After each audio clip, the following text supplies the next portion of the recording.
चलिए ये आ गया आपके सामने क्वेश्चन। इस क्वेश्चन में मैं आपको 1 मिनट देना चाहूँगा, ठीक है। तो 1 मिनट के अंदर अंदर, चलो 90 सेकेंड्स ले लो, 90 सेकेंड्स के अंदर अंदर क्वेश्चन भी पढ़िए और क्वेश्चन पढ़ के आंसर भी निकालिए। So everyone should answer these questions. फटाफट आंसर करते जाओ, जितना कम टाइम हमें लगेगा उतनी ज़्यादा हमारी नॉलेज स्ट्रांग होती जाएगी। तो टाइम कम तभी लगेगा जब पूरे फोकस से, पूरे कॉन्सेंट्रेशन से क्वेश्चन पढ़ते रहेंगे और साथ के साथ क्वेश्चन को आंसर भी करेंगे, ठीक है। ओके, क्वेश्चन में पूछा है x omega is CTFT of the signal shown below, then चलिए बड़ा ही इजी क्वेश्चन।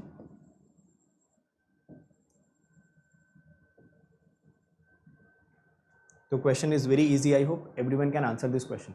जिसका आंसर आ जा रहा है वो बताते भी जाएंगे कमेंट सेक्शन में, फटाफट आंसर को अपडेट भी करते जाएंगे। और सेशन को यार सभी लोग शेयर भी कर दो जल्दी से, तो इस सेशन को शेयर कर दो, क्योंकि आज की क्लास में ट्रांसफॉर्म से रिलेटेड कुछ बहुत ही बेहतरीन क्वेश्चंस, बहुत ही बेहतरीन कॉन्सेप्ट्स देखेंगे, जैसे कल हमने फोरियर सीरीज से रिलेटेड कुछ बेहतरीन कॉन्सेप्ट्स देखे थे, ठीक है। चलो तो टाइमर, चलिए आपके 90 सेकेंड्स होते हैं यहाँ पे कंप्लीट। आइए देखते हैं इस क्वेश्चन में क्या बोल रहा है। तो आप सभी लोग देख सकते हो इस क्वेश्चन में असल में आपसे पूछना चाह रहा -∞ to infinity mod of x omega square d omega. तो आई थिंक सभी लोगों को पता होता है कि इसकी वैल्यू हो जाती है 2 pi -∞ to infinity mod of x t square d t. यही तो होता है ना, ऐसे ही कुछ होता है। अगर ये वाला जो सेगमेंट आपने यहाँ पे लिखा हुआ है इसको आप ध्यानपूर्वक नोटिस करते, so this is nothing but energy of x T. क्या आपको एनर्जी निकालने के डायरेक्ट शॉर्टकट्स पता है? यस, तो I think we can directly calculate the energy. कैसे करेंगे? अगर हम यहाँ से लेके -1 से लेके 1 तक वाले सेगमेंट को सेगमेंट 1 मान लें और 1 से लेके 3 वाले सेगमेंट को सेगमेंट 2 मान लें, तो आप देख सकते हो क्या सेगमेंट 4 और सेगमेंट 2 आपस में ऑर्थोगोनल है। अगर ये दोनों सेगमेंट्स आपस में ऑर्थोगोनल है तो दोनों की एनर्जीज आप अलग अलग निकाल के ऐड कर सकते हो। पहले वाली की एनर्जी कितनी दिख रही है? पीक वैल्यू 1 दिख रहा है, तो मैंने 1 का स्क्वायर किया, 3 से डिवाइड किया। ड्यूरेशन मुझको यहाँ से यहाँ तक की दिख रही थी 2, तो क्योंकि ड्यूरेशन मुझे यहाँ से यहाँ तक की 2 दिख रही थी तो मैंने इसको 2 से मल्टीप्लाई कर लिया। प्लस सेकंड वाले की पीक वैल्यू मुझे दिख रही थी -1, तो मैंने -1 स्क्वायर किया, 3 से डिवाइड किया, उसकी ड्यूरेशन में मेरे को दिख रही थी 2। तो यहाँ पे भी ड्यूरेशन अगर आप यहाँ से यहाँ तक देखोगे तो ये ड्यूरेशन कितनी दिख रही? 2। चेक कर लो यहाँ पे, आपको आंसर यहाँ से मिल जाना चाहिए। आई थिंक 8 पाई/3 शुड बी योर आंसर, ठीक है। तो यहाँ से आंसर कितना आ जाना चाहिए? 8 पाई/3। सभी लोगों का आंसर आ गया। तो अभय का आंसर आ गया था, अनुराग का आंसर आ गया था। बाकी लोग भी यार आंसर देने की कोशिश करो, है ना। सभी लोग आंसर देने की कोशिश करो, because these are very easy questions. Just आपको प्रॉपर्टीज लगानी है और साथ के साथ सिग्नल का बेसिक आपको पता होना चाहिए कि एनर्जीज वगैरह को डायरेक्ट कैसे कैलकुलेट किया जाता है, ऑर्थोगोनैलिटी का कॉन्सेप्ट क्या होता है। तो ये बेसिक्स अगर आप लगा पाओगे तो क्वेश्चन को बहुत ईजिली आंसर कर पाओगे, ठीक है। चलो फिर आते हैं नेक्स्ट क्वेश्चन पे। अगले क्वेश्चन में मैं आपको टाइम देता हूँ 90 सेकेंड्स का अगेन, ठीक है। तो टाइम वेस्ट नहीं करते हैं, within 90 seconds you have to answer this question. Timer चल रहा है, 90 सेकंड के अंदर अगर आता है तो आता है, उसके बाद अगर आपको टाइम लग रहा है तो उसको थोड़ा सा इंप्रूव करो, थोड़ी सी और प्रैक्टिस करो, थोड़ा सा और मेहनत करो। चलो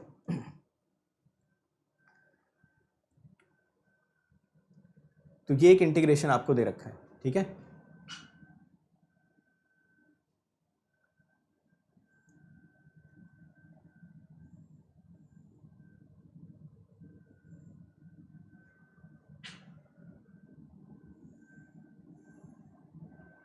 चलो थोड़ा सा दिमाग लगाओ और इस क्वेश्चन को आंसर करो।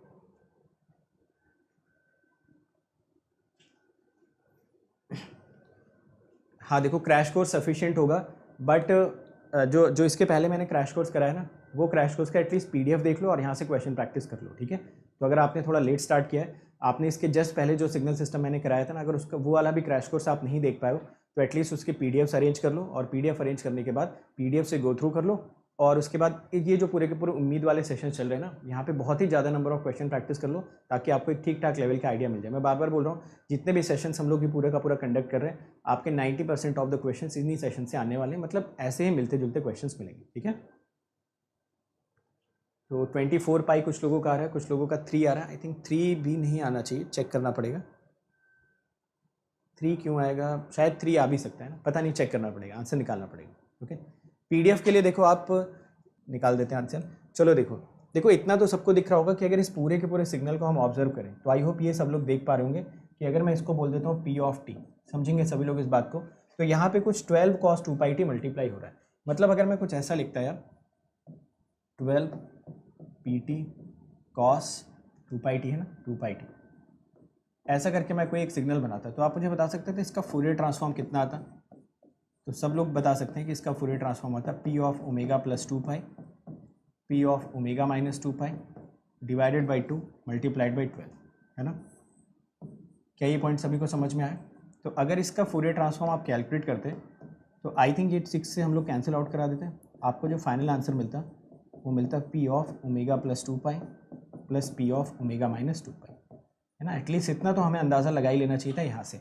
तो अगर ये जो पूरा सिग्नल आपको दिख रहा है ना, इस कंप्लीट सिग्नल को अगर मैं एक्स ऑफ टी बोलता हूँ, let me call this complete signal as x of t, मतलब ये सिग्नल को अगर हम एक्स ऑफ टी बोलते हैं सपोज, फाइन, तो ये अपने लिए किसका काम कर रहा होगा? एक्स ऑफ ओमेगा का। तो आई थिंक इतना तो बेसिक रिलेशन बनाने में हमें महारत हासिल हो ही जानी चाहिए, इतना सब कुछ पढ़ने के बाद, कि अगर कुछ P T cos 2 pi T दे रखा होगा तो ये बेसिकली जो यहाँ पे लिखा होगा ये किसका काम कर रहा होगा? This will be acting as omega naught, है ना। तो ये आपके लिए ओमेगा नॉट का काम कर रहा होगा, और अगर ये ओमेगा नॉट का काम कर रहा है तो आप omega plus omega naught, omega minus omega naught को 2 से डिवाइड करके 12 से मल्टीप्लाई कर दोगे, तो इवेंचुअली आपके पास एक्स ऑफ टी भी आ गया, एक्स ऑफ ओमेगा भी आ चुका है। क्वेश्चन में आपसे जानना क्या चाहता है? क्वेश्चन में जानना चाहता है minus infinity to infinity x of t d t. इसको कैलकुलेट करने का तरीका क्या होता है? एक्स ऑफ ओमेगा निकालो, ओमेगा इक्वल टू 0 पुट कर दो। जब आप यहाँ पे 0 पुट करोगे तो आपको आंसर मिलेगा P of 2 pi plus P of minus 2 पाई, है ना। ये हो गया आपका फाइनल आंसर। तो इवेंचुअली आपके पास कैलकुलेशन के लिए बचा क्या? P omega. पी ओमेगा आप कैसे कैलकुलेट कर लोगे? ये देखिए पी टी आपको क्वेश्चन में कितना मेंशन कर रखा है? I think P T is mentioned है sign 4 pi T, 4 pi T upon 4 pi T. इसको मैं क्या करता हूँ 1/4 यहाँ से बाहर ले लेता हूँ, अंदर वाले को मैं लिख लेता हूँ sign 4 pi T upon pi T. इसका अगर आप ट्रांसफॉर्म कैलकुलेट करोगे यार, तो आप सभी लोगों को पता है इसका ट्रांसफॉर्म आपको मिलेगा एक रेक्टेंगुलर पल्स, और वो रेक्टेंगुलर पल्स का एक्स ओमेगा वर्सेस ओमेगा अगर आप कैलकुलेट करेंगे तो वो आपको मिलेगा -4 पाई से 4 पाई ओमेगा डोमेन में, और ये पीक वैल्यू आपको कितनी मिल जाएगी? 1/4। समझ आया ना सभी को? पहले ये देखो और मुझे बताओ, है ना। तो काफ़ी सिंपल है इसको कैलकुलेट कर पाना। आपने सिर्फ पी ऑफ टी लिखा, इसमें से 1/4 आपने बाहर कर लिया, और ये वाला एक्सप्रेशन अभी कैसा काम कर रहा होगा? This would be acting as your a. तो ये वाली चीज़ अगर आप देखोगे तो ये आपका ए की तरह काम कर रहा होगा। तो आप सभी लोगों को पता है कि साइन 80/पाई जब भी आप कैलकुलेट करते हो तो माइनस ए से ए के बीच में एक रेक्टेंगुलर पल्स आ जाती है ओमेगा डोमेन में, जिसकी पीक वैल्यू 1 होती है। बट बाहर 1/4 से मल्टीप्लाई कर रहे थे तो यहाँ पे भी 1/4 से मल्टीप्लाई कर दिया। आपको देखो किसकी किसकी वैल्यूज चाहिए? 2 पाई की। 2 पाई पे ज़रा देखिए वैल्यू आपको कितनी मिल रही है। तो 2 पाई पे अगर आप वैल्यू कैलकुलेट करोगे, दिस वैल्यू इज़ 1/4, -2 पाई पे वैल्यू कितनी मिल रही? 1/4। तो ये वैल्यू आपकी 2 पाई थी, और सपोज ये वैल्यू थी -2 पाई। दोनों वैल्यूज़ यहाँ पे पुट कर देते हैं, आपका आंसर मिल जाएगा 6 × 1/4 प्लस 1/4, और फाइनल आंसर यहाँ से आपको मिल जाएगा 3।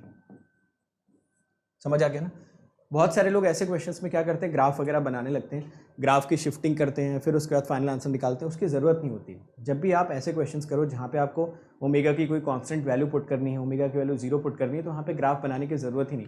आप सिंपली क्या करो, एक्स ओमेगा निकाल लो, इसी में ओमेगा इक्वल टू 0 डालो, जिसकी वजह से आपको सिर्फ और सिर्फ पी ओमेगा बनाने की जरूरत पड़े। तो काफ़ी सारे लोग इस क्वेश्चन को ऐसे भी करते हैं कि पहले पी ओमेगा बना लेते हैं, फिर पी ओमेगा को 2 से लेफ्ट शिफ्ट करते हैं, 2 से राइट शिफ्ट करते हैं, 6 से मल्टीप्लाई करते हैं, फिर इसमें ओमेगा इक्वल टू 0 डाल के वैल्यू कैलकुलेट करते हैं, जो कि ऑब्वियसली टाइम टेकिंग प्रोसेस है। तो जब भी आपको किसी भी पर्टिकुलर सिग्नल में कोई कांस्टेंट वैल्यू टी की डालनी हो या ओमेगा की डालनी हो, तो कभी भी शिफ्टिंग वगैरह करने की जरूरत नहीं होती। आप जो भी टाइम डोमेन या फ्रीक्वेंसी डोमेन सिग्नल है उसमें कांस्टेंट वैल्यू उठा के डाल दीजिए, और अपना जो पेरेंट सिग्नल है, जो मेन सिग्नल है, वहीं से आप दोनों वैल्यूज को कैलकुलेट करके अपने एक्सप्रेशन में पुट कर दो। Are you understanding these points? समझ आया?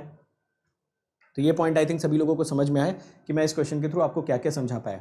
एक चीज़ तो मैंने ये समझाया इस क्वेश्चन में आप सभी को कि जब भी ये पूरा का पूरा सिग्नल दे रखा होता है तो आपने तो इसको एक्स ऑफ टी माना, तो आंसर तो आपको पता चल गया कि एक्स ऑफ 0 कैलकुलेट करना। बट साथ के साथ आपको ये भी समझ आना चाहिए कि ये एक स्टैंडर्ड सिग्नल था पीटी, जिसमें एक साइनोसॉइडल सिग्नल हम लोगों ने मल्टीप्लाई किया। अब मल्टीप्लाई करने के बाद इसके स्पेक्ट्रम को आपको राइट या लेफ्ट शिफ्ट करने की जरूरत नहीं होती बार बार, आप डायरेक्टली पेरेंट स्पेक्ट्रम से ही दोनों वैल्यूज कैलकुलेट कर सकते हो और दोनों आंसर को ऐड करके 2 से डिवाइड कर सकते हो। ठीक है, चलो चलते हैं अगले क्वेश्चन की तरफ। तो ये रहा आपका अगला क्वेश्चन। इस क्वेश्चन के लिए भी आपको मिलते हैं 90 सेकेंड्स। ठीक है, so within 90 seconds you have to answer this question. Okay, हाँ तो देखो जफ़र अब्बास बोल भी रहे हैं ट्रांसफॉर्म लेने के बाद उन्होंने शिफ्टिंग लगा दी, है ना। वही मैं मना करने की कोशिश कर रहा हूँ आपको कि शिफ्टिंग लगाने की जरूरत नहीं। कभी कभी मैं आपको थोड़ा सा एक आइडिया देता हूँ, कभी कभी क्या होता है ना, टाइम डोमेन में भी ऐसी सिचुएशन बनती है। फॉर एग्जाम्पल सपोज यहाँ मैं आपको समझा देता हूँ, एक एग्जाम्पल दे देता हूँ, थोड़ा सा देख लो। देखिए कभी कभी होता क्या है कि कुछ ऐसा आपको मिलेगा एक्स ओमेगा कॉस 2 ओमेगा, ठीक है। तो आपको पता है कि यहाँ पे कॉस 2 ओमेगा कैसे आया होगा, क्योंकि टाइम डोमेन में शायद आपने t+2, ठीक है, t-2 की शिफ्टिंग लगाई होगी और इसको किससे डिवाइड कर दिया होगा 2 से। तो सपोज अगर मैं इसको बोल देता हूँ वाई ओमेगा, तो ऑब्वियसली ये किसका काम करेगा, वाई टी का, और ये आपको मिल गया इन्वर्स फूरियर ट्रांसफॉर्म। तो क्वेश्चन में अगर आपसे पूछता है वाई टी की बता दो वैल्यू एट t = 1 पे, है ना, जीरो की बात नहीं, ऐसी मान लो अगर पूछता है t = 1 पे, तो आपको यहाँ पे ऐसा करने की ज़रूरत नहीं कि आप पहले x ऑफ t को x ऑफ t-2 को प्लॉट करो और 2 से डिवाइड करो फिर वैल्यू कैलकुलेट करो। आप डायरेक्टली क्या करो, y ऑफ t एट 1 पे पूछ रहा है तो डायरेक्टली आप यहाँ पे वैल्यूज़ डाल दो, तो आपको क्या मिल जाएगा, this will be equal to x of 3 plus x of -1/2, ठीक है। अब इसके लिए सिंपली आपको x ऑफ t का ग्राफ पता होना चाहिए। तो जैसा भी x ऑफ t का ग्राफ क्वेश्चन में दे रखा हो, उस ग्राफ के बेसिस पे आप क्या करो, कुछ भी ग्राफ मान लेते हैं, ऐसा दिया है -4 से 4 के बीच में, तो आप यहाँ से 3 पे वैल्यू कैलकुलेट कर लो और यहीं से -1 पे वैल्यू कैलकुलेट कर लो, ठीक है। तो इससे बहुत सारी मेहनत आपकी बच जाती है और ऐसे बहुत सारे क्वेश्चन एग्जाम में पूछे जाते हैं, काफ़ी पॉपुलर भी होते हैं इस कैटेगरी के क्वेश्चन, ठीक है। तो चाहे टाइम डोमेन की बात हो चाहे फ्रीक्वेंसी डोमेन की बात हो, जब भी कांस्टेंट वैल्यू डालना हो सिग्नल में पहले डाल दो, फिर उसके बाद पेरेंट सिग्नल से उनकी एक्सटेंडेड वैल्यूज़ को कैलकुलेट करने की कोशिश करिए, ठीक है। चलो आते हैं इस पर। तो चलो इस क्वेश्चन के लिए आपको मिलते हैं 90 सेकंड्स यार, जल्दी से ये क्वेश्चन पढ़िए और इस क्वेश्चन को आंसर करने की कोशिश करिए। तो आप देख रहे होगे कि ये जो सारे के सारे सेगमेंट्स आपको दिख रहे हैं ना, इन सारे के सारे सेगमेंट्स में आप मोस्टली एरिया रिलेटेड प्रॉपर्टीज से क्वेश्चन को क्रैक कर पा रहे हो, है ना। तो वो मैंने सारे एक जगह पे कंपाइल कर लिए जो भी आपके एरिया रिलेटेड प्रॉपर्टीज हैं, समझ आ गया। अपर लिमिट बता दीजिए कौन सी, कहाँ पे, अच्छा इसमें आपसे पूछ रहा है -∞ टू +∞, ठीक है। इस क्वेश्चन में आपसे पूछ रहा है what is the -∞ to +∞ y tau d tau, मतलब बेसिकली वाई टी का एरिया अंडर द कर्व आपसे पूछ रहा है, समझ आ गया ना।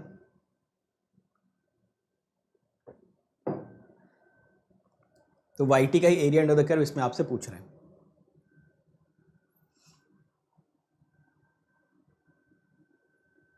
तो ये भी काफ़ी इजी क्वेश्चन है, बी ऑप्शन काफ़ी लोगों का आ रहा है, which is correct only, I think B option is correct. चलो 1 मिनट हो गया, 30 सेकंड्स और बचे हुए हैं, तो टाइमर के साथ साथ चलो यार अंडर प्रेशर परफॉर्म करो। अंडर प्रेशर परफॉर्म करने वाले लास्ट में बहुत कम लोग बचते हैं, तो आप ऐसा समझो कि आपके अराउंड कंपटीशन दिखने में सिर्फ ज़्यादा होता है ना, कंपटीशन होता नहीं, बस दिखता है कितने लोग फॉर्म भरते हैं, बट असल में सेलेक्टिव 3-4 हज़ार लोगों में ही एक अच्छा कॉम्पिटिशन होता है, ठीक है। बी ऑप्शन ठीक है।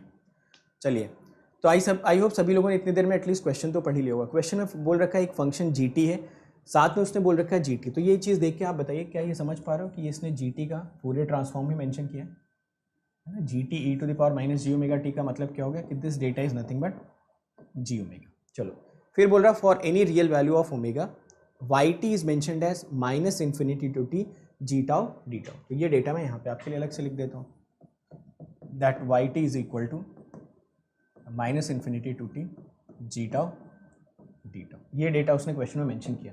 तो यहाँ से अगर हम इसका फूरियर ट्रांसफॉर्म कैलकुलेट करते हैं, सपोज यहाँ से अगर हम फूरियर ट्रांसफॉर्म निकालते हैं तो वाई ओमेगा हमको क्या मिल जाता है यार, तो वाई ओमेगा आप सभी को पता मिलता है जी ओमेगा अपॉन जे omega plus pi del omega G omega, ठीक है। यही मिलता है आप सभी को। अगर आप भूल रहे हो तो मैं आपको याद दिला देता हूँ that this is nothing but G T convolution U T, है ना। और G T convolution U T में आप क्या करोगे, जी ओमेगा को अलग से लिख दोगे और साथ में मल्टीप्लाई आप किससे कर दोगे, यू टी के फूरियर ट्रांसफॉर्म से। और यू टी का फूरियर ट्रांसफॉर्म कितना होता है, pi del omega plus 1 upon जी ओमेगा, ठीक है। तो अगर आप भूल रहे हो तो मैं आपको याद दिला देता हूँ। तो जस्ट ये सिंपल सा लॉजिक, यहाँ से हमें वाई ओमेगा मिला। आइए वाई ओमेगा को थोड़ा सा और प्रोसेस करते हैं। तो जब वाई ओमेगा को आप थोड़ा सा और प्रोसेस करेंगे तो ये मिलेगा जी ओमेगा अपॉन जे omega plus pi del omega, और यहाँ पे मैं लगा देता हूँ मल्टीप्लिकेशन प्रॉपर्टी। तो अगर आप यहाँ पे मल्टीप्लिकेशन प्रॉपर्टी लगाओगे तो देखो यहाँ पे कितना मिल जाएगा आप सभी को, यहाँ पे आपको मिलेगा ओमेगा इक्वल टू 0, ये मिल जाएगा आपको जी 0। क्वेश्चन में जो जी ओमेगा का डेटा दे रखा था, अगर वो डेटा हम यहाँ से उठाते हैं तो वो दे रखा omega e⁻⁻² omega square. So it is mentioned as omega e⁻⁻² omega square. तो जी ऑफ 0 की वैल्यू यहाँ से कितनी मिल जाएगी, 0 into e⁻⁻0, 0 into 1 which is 0। So eventually इस पर्टिकुलर पार्ट में अगर हम लोग नोटिस करते तो यहाँ से जी ऑफ 0 की जो वैल्यू आ रही थी that value was coming out to be 0, ठीक है। तो ये वैल्यू हम 0 पुट कर देते हैं, तो वाई ओमेगा आपको यहाँ से कितना मिलेगा, it is coming out to be g omega upon J omega. तो एटलीस्ट ये इंपॉर्टेंट चीज़ जो हमने पता करनी थी वो हमने पता की। अब इसमें ज़्यादातर लोग मिस्टेक यहाँ पे कर सकते हैं, कहाँ पे मिस्टेक पॉसिबल हो सकती है कि शायद आप ये प्रॉपर्टी गलत लगाते तो भी सही आंसर आ जाता। मतलब अगर सिंपली हम G of G omega divided by G omega लगाते तो भी आंसर ठीक आ जाता, बट इसको आप याद रखेंगे, है ना, यहाँ पे जीरो आ रहा है, हर क्वेश्चन में जीरो आए ऐसा ज़रूरी तो नहीं है। तो आगे से इस पॉइंट को याद रखेंगे कि जब भी आप इंटीग्रेशन प्रॉपर्टी लगाएं तो बहुत क्लियरली इस वाले एक्सप्रेशन को कभी भी आप भूलेंगे नहीं। अगर आपने याद रखा था तो बहुत अच्छी बात है, अगर आप भूल गए थे तो आप अपने आप को करेक्ट करिए। हालांकि उससे फाइनल आंसर पे कोई ज़्यादा इफेक्ट नहीं दिख रहा, बट स्टिल हमें क्लैरिटी होनी चाहिए क्योंकि हर क्वेश्चन में इस वाले सेगमेंट की वैल्यू जीरो है ऐसा ज़रूरी नहीं है। चलिए आगे देखते हैं क्वेश्चन में क्या दे रखा है। क्वेश्चन में आपसे पूछ रहा है minus infinity to infinity y omega, तो इसकी वैल्यू कितनी हो जाएगी यार, y omega at omega equal to zero. Y omega आप कैलकुलेट कर चुके हो, what is that, g omega upon ji omega, it is g omega upon J omega at omega equal to zero. यही calculation तो करनी, calculate कर लेते हैं। देखो ज़रा यहाँ पे ये आपको मिल जाएगा omega e to the power minus two omega square upon J omega at omega equal to zero. ये ओमेगा कैंसिल कर दिया मैंने, यहाँ पे ओमेगा जीरो पुट कर दोगे, आंसर मिल जाएगा वन बाई जे या फिर माइनस जे। तो करेक्ट ऑप्शन इसमें क्या हो जाता, बी ऑप्शन। ज़्यादातर लोगों ने सही आंसर बताया था। तो एक बार मुझे कमेंट सेक्शन में आप सभी लोग ये बता दो कि कितने लोगों ने इस वाले सेगमेंट को भी ध्यान रखा था कि पाई डेल ओमेगा जी ओमेगा को साथ में लेके चल रहे हैं। तो जल्दी से एक बार मुझे बता दीजिए, फिर हम लोग आगे चलते हैं, ठीक है। हाँ, डायरेक्ट करोगे आंसर सही आएगा, वही तो मैं आपको समझाने की कोशिश कर रहा हूँ कि अगर डायरेक्ट आप जी ओमेगा से डिवाइड करते हो ना, आंसर बिल्कुल ठीक आएगा क्योंकि ये वाला पार्ट आपको कैसा मिल रहा है, जीरो मिल रहा है। बट हर क्वेश्चन में ये जीरो आएगा ऐसा आप बोल तो नहीं सकते ना। बाय द वे ध्यान से सुना, आप गलती क्या करते, अगर आपको ये एक्सप्रेशन ऐसा दे रखा होता है, समझिएगा ध्यान से, है ना, फिर आपके आंसर्स गलत आते हैं। समझ रहे हो ना मेरी बात को। अगर मान लो क्वेश्चन में ऐसा कुछ दिया होता कि G omega equal to minus infinity to infinity E to the power minus two omega square, और उस पर्टिकुलर केस में अगर आप जी ओमेगा अपॉन जे ओमेगा करके ये क्वेश्चन लगाते तो फिर आपका आंसर गलत हो जाता, क्योंकि उस केस में ये पाई del omega G omega zero नहीं आता, बल्कि ये आंसर आता आपका पाई डेल ओमेगा, क्योंकि उस केस में जी ओमेगा की वैल्यू आपको जीरो पुट करने के बाद कितनी मिल जाती, वन मिलती। तो अगर आपको यहाँ पे ये वैल्यू वन मिलती तो आप सिंपली यहाँ पे लिखते पाई डेल ओमेगा, और ये पाई डेल ओमेगा भी आपका साथ में चलता रहता है। मतलब इसी क्वेश्चन की मैं बात नहीं कर रहा हूँ, इन जनरल में बात कर रहा हूँ कि बाय द वे अगर यहाँ पे ऐसा कुछ दिया होता तो पाई डेल ओमेगा जी ओमेगा भी पिक्चर में आ जाता, ठीक है। समझ गए ना सभी लोग मैं क्या समझाना चाह रहा था इस क्वेश्चन से। तो आप अगर मुझसे पूछोगे कि सर फूरियर ट्रांसफॉर्म की एक प्रॉपर्टी बता दो जो हमें याद रखनी चाहिए, तो फूरियर ट्रांसफॉर्म की सारी प्रॉपर्टीज आप कभी नहीं भूलोगे, बट इंटीग्रेशन की प्रॉपर्टी को बार बार रिवाइज करते रहा करो, क्योंकि इंटीग्रेशन की प्रॉपर्टी थोड़ी सी अलग होती है as compare to the integration properties of other transforms. तो यहाँ पे इंटीग्रेशन की प्रॉपर्टी में एक एक्स्ट्रा फैक्टर आता है, और उसको याद रखने के लिए कुछ जरूरत तो है नहीं, ये मैंने शॉर्टकट आपको डायरेक्टली बता ही रखा है कि माइनस इन्फिनिटी से टी का मतलब यू टी से कॉन्वोल्यूशन, और उसके बाद अपना आंसर कैलकुलेट कर लो। समझ आ गया ना सभी को। चलिए कोई बात नहीं। तो जो जो गलतियां हो रही हैं ना उसको फटाफट रेक्टिफाई करते जाओ, और जो जो चीज़ें भूल रहे हो ना उनको इमीडिएटली रिकॉल भी करते जाओ, तो वो ज़्यादा अपने लिए इंपॉर्टेंट है। चलिए आते हैं अगले क्वेश्चन की तरफ। ये क्वेश्चन देखो यार, ये भी ना एक आपका कॉमन सेंस का क्वेश्चन है, तो ऑप्शन आई होप आपको दिख नहीं रहे होंगे। तो चलो जो तीन ऑप्शन दिख रहे हैं ना उन्हीं में से कोई एक करेक्ट ऑप्शन है। ये क्वेश्चन भी बिल्कुल कॉमन सेंस से क्रैक करना है, जैसे कल एक क्वेश्चन कराया था ना कॉमन सेंस वाला, वैसे ये क्वेश्चन भी कॉमन सेंस से क्रैक करना है। चलो फटाफट शुरू हो जाओ। इसमें भी मेरे ख्याल से 1 मिनट से ज़्यादा तो लगना ही नहीं चाहिए आपको। चलो आप 90 सेकेंड्स ले लो, तो आप 90 सेकेंड्स ले लीजिए, ये क्वेश्चन क्रैक करिए, सीखते जाओ, ठीक है। जो गलतियां हो रही हैं उनसे कुछ घबराने की ज़रूरत नहीं, उनसे सीखते जाइए, अगले क्वेश्चन में इंप्रूव करिए, with in time frame answer करने की कोशिश करो। लाइव क्लास में आ रहे हो तो प्रैक्टिस करते जाओ टाइम बाउंड मैनर में आंसर देने की, यही सब सीखना है। धीरे धीरे प्रैक्टिस करते करते ही आदमी सीखता है, ठीक है। कोई ऐसा नहीं होगा कि आप एक ही दिन में मास्टर हो जाओगे, तो प्रैक्टिस करते रहेंगे, धीरे धीरे करके आपको कॉम्पिटिटिव एग्जाम की जो रिक्वायरमेंट के लिए आपको रेडी होना है ना, उसके लिए आप रेडी हो जाओगे।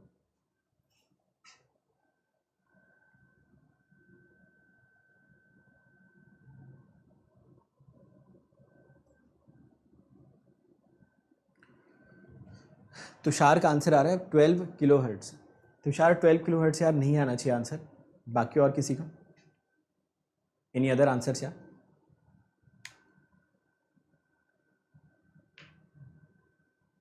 चलो 30 सेकेंड्स आपके पास और है, तो कॉमन सेंस से एक क्वेश्चन करने की कोशिश करते हैं। चलो टाइम अप हो गया, मैं समझाता हूँ आपको। देखो एटलीस्ट ये एस ऑफ टी सिग्नल देख के आप सभी लोगों को समझ आना चाहिए। देखिए ज़रा, ये जो एस ऑफ टी सिग्नल यहाँ पे मेंशन कर रखा है, अगर आप इस सिग्नल को ध्यान से देखते तो आपको ये समझ आ जाना चाहिए कि एस ऑफ टी सिग्नल में कौन सी सिमेट्री एग्जिस्ट कर रही होगी, हिडन HWS, है ना। इसमें क्या एग्जिस्ट कर रहा होगा यार, हिडन HWS। तो अगर इसमें हिडन HWS एग्जिस्ट कर रहा होगा, T0 यहाँ पे मेंशन किया है, इसकी वजह से आप F0 कैलकुलेट कर लेंगे। F0 आपको मिल जाएगा 10K, दिख रहा है ना सभी को, F0 मिल जाएगा 10K, तो 10⁻³ ऊपर चला जाएगा, 0.1 से आप उसको मल्टीप्लाई करेंगे तो 10 किलोहर्ट्ज़ आपको दिख जाएगा। तो इसमें बताना फ्रीक्वेंसीज कौन कौन सी प्रेजेंट होंगी, तो आप बोलेंगे 0 हर्ट्ज़ होगी, F0 होगी, 3F0 होगी, 5F0 होगी एंड सो ऑन, क्योंकि यहाँ पे हाफ वेव सिमेट्री एग्जिस्ट कर रही है, वो भी हिडन वाली, तो यहाँ पे 0 हर्ट्ज़ की फ्रीक्वेंसी की भी एग्जिस्टेंस आपको मिलेगी। मतलब इसका मैं जो भी फ्रीक्वेंसी डोमेन वर्जन बनाऊंगा उस पर मुझे 0 hertz, F0, 3F0 kind of चीज़ें दिखती रहेंगी। चलिए अब देखते हैं क्वेश्चन में बोल रखा है एक रेक्टेंगुलर पल्स को आप कन्वॉल्व कर रहे हो cos स्क्वायर 4π × 10⁻³ से। तो आइए देखते हैं ये जो सिग्नल मेंशन कर रखा है x of t equal to cos square 4π × 10⁻³ ध्यान से समझना है इसको। आप देखो इस x ऑफ t को चाहो तो क्या लिख सकते हो, आप इसको लिख सकते हो 1/2 + 1/2 cos 8π × 10⁻³। ठीक है, इसमें बताएंगे कौन कौन सी फ्रीक्वेंसीज प्रेजेंट है। तो आप बोलोगे इसकी वजह से 0 हर्ट्ज़ की फ्रीक्वेंसी प्रेजेंट है और इसकी वजह से 4 किलो हर्ट्ज़ की फ्रीक्वेंसी प्रेजेंट है।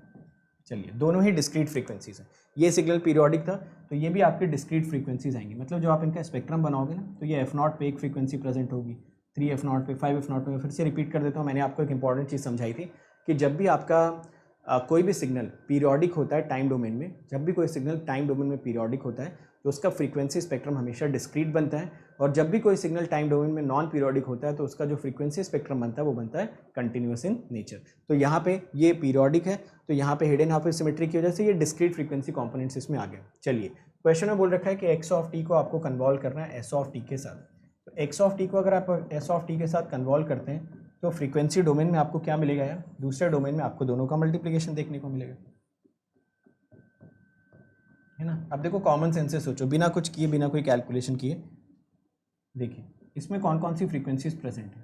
तो आपने बोला इसमें 0 हर्ट्ज़ पे एक कॉम्पोनेंट है, 4 किलो हर्ट्ज़ पे एक कॉम्पोनेंट। इसमें कौन कौन से कॉम्पोनेंट है, 0 हर्ट्ज़ पे है, 10 किलो हर्ट्ज़ पे है, 30 किलो हर्ट्ज़ पे है, 50 किलो हर्ट्ज़ पे है एंड सो ऑन। तो जब आप इन दोनों कंपोनेंट्स का मल्टीप्लिकेशन करोगे तो आपको क्या लगता है कि कौन सा कंपोनेंट नॉन जीरो आना चाहिए। देखो 4 किलो हर्ट्ज़ वाला frequency component 10 kilo hertz, 30 kilo hertz किसी से भी तो मल्टीप्लाई हो नहीं पाएगा, तो ये दोनों का मल्टीप्लिकेशन जो मिलेगा ये सारा का सारा मल्टीप्लिकेशन आपको मिल जाएगा 0। सिर्फ जो 0 हर्ट्ज़ वाली फ्रीक्वेंसी के कॉम्पोनेंट्स हैं, क्योंकि देखो 0 हर्ट्ज़ पे यहाँ पे भी कॉम्पोनेंट प्रेजेंट है, 0 हर्ट्ज़ पे यहाँ पे भी कॉम्पोनेंट प्रेजेंट है, ये लो 0 हर्ट्ज़ यहाँ पे, 0 हर्ट्ज़ यहाँ पे, तो दोनों में 0 हर्ट्ज़ पे कॉम्पोनेंट्स प्रेजेंट है। मतलब जो आप मल्टीप्लाई करोगे तो 0 हर्ट्ज़ वाला कॉम्पोनेंट कैसा रह जाएगा, नॉन जीरो रह जाएगा। तो यहाँ से आप सभी को समझ आना चाहिए कि इन दोनों का जो मल्टीप्लिकेशन आ रहा है इसमें सिर्फ और सिर्फ 0 हर्ट्ज़ वाला जो कॉम्पोनेंट है it is remaining to be non zero. तो इसका मतलब इसमें कौन सी फ्रीक्वेंसी सिर्फ प्रेजेंट होगी, DC। चेक करिए और बताइए, समझ आया ना सभी को। तो देखो अगेन, क्योंकि अभी हम लोगों ने सिर्फ और सिर्फ जितने भी क्वेश्चंस किए हैं फिल्टर्स वाले वो सारे के सारे कॉमन सेंस से हम लोग कर रहे हैं। फिल्टर से पास करने के बाद एग्जैक्ट कैसे क्वेश्चंस किए जाते हैं उनका मैं एक अलग से सेशन, अगर लास्ट सेशन आप देखोगे तो मैंने मिसलेनियस के नाम से लास्ट सेशन रखा हुआ। तो जो लास्ट सेशन हम लोग करेंगे ना उसमें यही करूँगा मैं कि एग्जैक्टली फ़िल्टर के बाहर आउटपुट कैसे निकाला जाता है, एग्जैक्टली फ़िल्टर के आउटपुट को अगर आप निकालेंगे तो कौन कौन से क्वेश्चंस बन सकते हैं, कब सिर्फ फ्रीक्वेंसी पूछता है एग्जाम में, कब एग्जैक्टली आउटपुट पूछता है, तो ये सारी चीज़ें मिसलेनियस में डिस्कस करेंगे। अभी के लिए हमारा पर्पज़ है कैसे भी करके आंसर को हिट करना है। तो आंसर में सिर्फ फ्रीक्वेंसी कॉम्पोनेंट पूछ रहा था तो हमने कॉमन सेंस से सोचा कि इसका जब मैं स्पेक्ट्रम बनाऊंगा तो स्पेक्ट्रम विजुअलाइज करो, ये पूरा का पूरा हॉरिजॉन्टल एक्सिस, ये वर्टिकल एक्सिस, कॉम्पोनेंट्स कहाँ कहाँ पे प्रेजेंट होंगे। एक तो 0 पे कोई कॉम्पोनेंट होगा, 10 पे, 30 पे, 50 पे, ऑब्वियसली -10, -30, -50 पे भी होगा।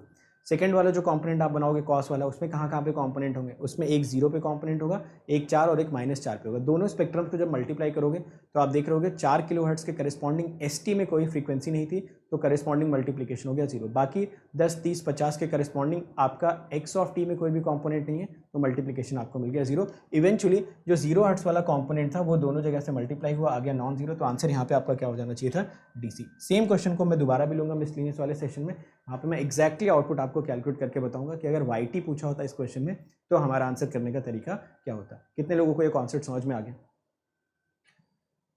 तो देखो कॉमन सेंस से क्वेश्चन को सॉल्व करना सीख गए ना सब लोग। तो इस क्वेश्चन में मैंने कुछ भी नहीं बताया यार आपको। अगर आप मुझसे पूछोगे कि क्या ये एग्जैक्ट तरीका है क्वेश्चन को सॉल्व करने का, तो मैं बोलूँगा नहीं, ये एग्जैक्ट तरीका तो नहीं है, बट इस तरीके से भी आंसर आ रहा है तो कुछ दिक्कत तो है नहीं। एग्जैक्ट तरीका चाहिए तो मिसलेनियस वाले सेशन में फिल्टर से रिलेटेड बहुत सारी चीज़ें मैं आपको बताऊँगा, बहुत सारे शॉर्टकट्स वहाँ पर भी डिस्कस करेंगे, ठीक है। तो इस वजह से फिल्टर वाले सारे के सारे क्वेश्चन मैंने एक साथ ही रखे हुए। चलो ये क्वेश्चन भी बता दो यार, इसके लिए भी आप 1 मिनट ले लो। अच्छा देखो देखो यहाँ पे ये जो क्वेश्चन है ना, इस क्वेश्चन में अब वो वाली गलती मत करना जो आप फर्स्ट पार्ट में कर रहे थे, है ना। फर्स्ट पार्ट में आप क्या कर रहे थे, ग्राफ की शिफ्टिंग कर रहे थे, ग्राफ को लेफ्ट शिफ्ट कर रहे थे, राइट शिफ्ट कर रहे थे और उसके बाद उसकी वैल्यू निकाल रहे थे। यहाँ पे जो आपने पहले गलती की थी ना उसको मत करना और यहाँ पे डायरेक्टली एच ऑफ टी से वैल्यू कैलकुलेट करने की कोशिश करो। चलो फटाफट शुरू हो जाओ, टाइमर आपका चल रहा है। Within time frame you need to answer. जो गलती करना है टाइम फ्रेम में करो, ठीक है। रिलैक्स होकर नहीं बैठना है, बिल्कुल अटेंटिव रहो। जैसे ही क्वेश्चन मिले इमीडिएटली कॉपी पेन चलाना स्टार्ट कर दो। जितनी भी चीज़ें याद आ रही लगाओ, जो भूल रहा है उसको फटाफट रिकॉल करो। और जब मैं एक्सप्लेन कर रहा हूँ तो आप ये भी नोटिस कर लो कि आपसे क्वेश्चन लगा क्यों नहीं था, ठीक है। तो ऐसे रियल टाइम थोड़ी लर्निंग आपको करनी पड़ेगी। थोड़ा इसमें आपको तकलीफ होगी, थोड़ा दिमाग में प्रेशर पड़ेगा, बट वो वर्थ वाइल है बिकॉज ये सारी चीज़ें हमें कभी ना कभी तो करनी है, ठीक है। थोड़ा सा आपको दुख होगा, कष्ट होगा, थोड़ा सा आपको दिमाग चलाना पड़ेगा। आप सोचोगे यार कि जल्दी से आंसर क्यों नहीं निकल पा रहा, but this is the process through which we have to go. तो ये प्रोसेस हमें फॉलो करना ही करना है, आज नहीं तो कल, नहीं तो परसों। चलिए, तो आपके 30 सेकेंड्स एक्स्ट्रा आपको मिल रहे हैं। और देखो जो चीज़ें करने में मज़ा आता है ना, जो चीज़ें आरामदायक हैं यार, उससे तो वैसे भी लाइफ में कुछ होने वाला है नहीं ना। जिस चीज़ में आपको मज़ा आ रहा है, जिसमें आपको आराम मिल रहा है, उससे लाइफ में कभी सक्सेसफुल तो हो ही नहीं पाओगे ना। कष्ट कभी ना कभी तो उठाना ही है, आज नहीं तो कल, नहीं तो परसों। तो क्यों ना आज ही उठा लें। चलो लास्ट के 30 सेकेंड्स आपके पास बचे हुए। एच ओमेगा दे रखा है 2 cos omega sine 2 omega by omega. चलिए देखते हैं। तो क्वेश्चन में अगर हम लोग देखें, एच ऑफ ओमेगा जो मेंशन कर रखा था, this H of omega is 2 cos omega sine 2 omega by omega, ठीक है। अगर मैं चाहता इस एच ऑफ ओमेगा को, तो मैं ऐसा भी लिख सकता था कि चलो cos ओमेगा को तो मैं साइड कर लेता हूँ, बाकियों को मैं यहाँ पे एडजस्ट करता हूँ। तो ये मेरे लिए बन जाता 4 टाइम्स सैम्पलिंग ऑफ 2 ओमेगा, ठीक है। तो यहाँ से मैंने साइन हटाया, ये 4 मिला, सैम्पलिंग 2 ओमेगा आप सभी को लिखना आता है। मैं क्या करता हूँ, ये वाला जो सिग्नल है इसको तो cos ओमेगा रहने देता हूँ, इसको मैं लिख देता हूँ अगेन पी ओमेगा ना। बाकी पी ओमेगा cos ओमेगा मिलकर एच ओमेगा तो बना ही रहे। चलिए देखते हैं ज़रा। अगर हम लोग पी ओमेगा जो यहाँ पे हमने लिखा हुआ है, which is your 4 sampling 2 omega, है ना। तो बाहर वाली चीज़ क्या रिप्रेजेंट करती है, what is this, this is area. ये क्या रिप्रेजेंट करता है, विड्थ का आधा। इसका जो करेस्पॉन्डिंग टाइम डोमेन वर्जन आएगा वो एक रेक्टेंगुलर पल्स तो आएगी आएगी टाइम डोमेन में। तो यहाँ से जो आपको पी ऑफ टी मिलेगा that will be rectangular pulse in time domain, और जिसकी विड्थ आपको चाहिए 4, तो आप यहाँ पे लिख दोगे -2 से 2, और एरिया आपको चाहिए 4, तो यहाँ पे आपने लिख दिया 1। समझ आ गया ना। तो जस्ट मैंने क्या किया, इसका इन्वर्स कैलकुलेट कर लिया यार। एरिया 4 चाहिए और विड्थ बोल रहा है -2 से 2 के बीच में होनी चाहिए, क्योंकि ओवरऑल विड्थ जो इसको चाहिए वो इसको चाहिए होती है 4। विड्थ का आधा ही आप यहाँ पे आगे ट्रांसफर करते हो। चलो ये पी ऑफ टी हमें मिला। तो अब क्वेश्चन में पूछा क्या था उस पर आते हैं हम लोग। ये तो हम लोगों ने पी ऑफ टी निकाल लिया काइंड ऑफ। अच्छा, वैल्यू एच ऑफ 0 की पूछ रहा है। तो एच ऑफ 0 अगर यहाँ से निकालना चाहते हैं तो देखिए ज़रा, एच ओमेगा दे रखा है पी ओमेगा कॉस ओमेगा। ये देखो एच ओमेगा आपको मेंशन कर रखा है पी ओमेगा कॉस ओमेगा। तो यहाँ से एच ऑफ टी बता दीजिए कितना हो जाएगा। अभी अभी थोड़ी देर पहले भी डिस्कस हुआ था। This will become P of T plus 1 plus P of t -1 by 2। ये हो जाएगा ना, क्योंकि अगर आप इसको t प्लस 1 करोगे तो e to the power j omega यहाँ से जनरेट होगा, e to the power minus j omega यहाँ से जनरेट होगा, और बाद में जब 2 से डिवाइड करोगे तो cos ओमेगा का फैक्टर यहाँ पे बनेगा। तो ये हम लोगों ने एक इन्वर्स फूरियर ट्रांसफॉर्म पेयर बना दिया। क्वेश्चन में आपसे पूछ रहा था एच ऑफ 0। जब आप एच ऑफ 0 कैलकुलेट करने जाओगे तो अब इसको शिफ्ट वगैरह करने की जरूरत नहीं, डायरेक्टली यहाँ पे पुट करो। आपको मिलेगा P1 plus P-1 divided by 2। P1 पे वैल्यू देखिए कितनी आ रही है 1, P-1 पे वैल्यू कितनी आ रही है 1। दोनों को जोड़ दो आपस में और 2 से कर दो डिवाइड, ठीक है। और तो कुछ इसमें ज़रूरत नहीं थी। I think the answer is correct. क्या आंसर आ रहा है, सी। समझ आ गया ना सभी लोगों को। तो ये दोनों क्वेश्चन कराने का पर्पस सिर्फ और सिर्फ इतना था कि आप शिफ्टिंग वगैरह के थ्रू मत जाइए। आप सिंपली अगर एच ऑफ 0 कैलकुलेट करना चाहते हैं तो यहीं पे डायरेक्ट वैल्यू पुट करो, आंसर निकालो। फिर से मैं आप सभी लोगों को बता देता हूँ इस क्वेश्चन में मैंने क्या क्या किया। ये एच ओमेगा दे रखा था, एच ओमेगा में से मैंने एक नोन सिग्नल जिसका कि मुझे इन्वर्स पता था, उस नोन सिग्नल को मैंने अलग किया और कॉस को अलग किया, क्योंकि मुझे पता है कि अगर मैं इस पी ओमेगा को आइडेंटिफाई कर पाऊंगा तो कॉस ओमेगा का इफेक्ट मुझे टाइम डोमेन में करना आता है। कॉस ओमेगा का इफेक्ट टाइम डोमेन में होगा कि टाइम डोमेन में मैं एक बार +1 से और एक बार -1 से शिफ्टिंग लगा के 2 से डिवाइड कर दूँ। हालांकि आप अगर और बेसिक से करना चाहते हैं तो इसी कॉस ओमेगा को लिख सकते थे e⁻j⍵ प्लस e⁻−j⍵, और करस्पॉन्डिंग टाइम डोमेन इफेक्ट को आप कंसिडर कर लेते हो। तो आपके पास यहाँ पे एक अच्छा खासा एच ऑफ टी का पेयर बन के आ गया। ये एच ऑफ टी का पेयर आपने यहाँ पे रखा। क्वेश्चन में पी ओमेगा से जस्ट पी ऑफ टी पे जाने की देर थी, आपको अगले स्टेप में आंसर मिल जाना चाहिए था। ठीक है, तो बहुत ही सिंपल सा क्वेश्चन। ये क्वेश्चन देखो जरा, पहले तो बताना क्वेश्चन का फॉन्ट साइज सभी को विजिबल है क्या? तो ये बड़ा अच्छा क्वेश्चन है यार, है ना। इसका आंसर हर जगह पे गलत, आंसर मतलब आंसर तो ठीक दे रखा है, प्रोसेस हर जगह पे गलत दे रखा है। तो मैं ये प्रोसेस आपको समझाता हूँ। ठीक है, ये क्वेश्चन मैं स्ट्रेट फॉरवर्ड एक्सप्लेन करना स्टार्ट करूँगा, क्योंकि ये क्वेश्चन आपको करने में थोड़ी सी दिक्कत होगी। सो बेटर है कि मैं आप सभी को समझा देता हूँ। चलिए, इसका फॉन्ट साइज विजिबल नहीं है, बाकी लोग भी बताएं ज़रा। मैं इसको थोड़ा सा छोटा करता हूँ, 1 मिनट रुक जाओ।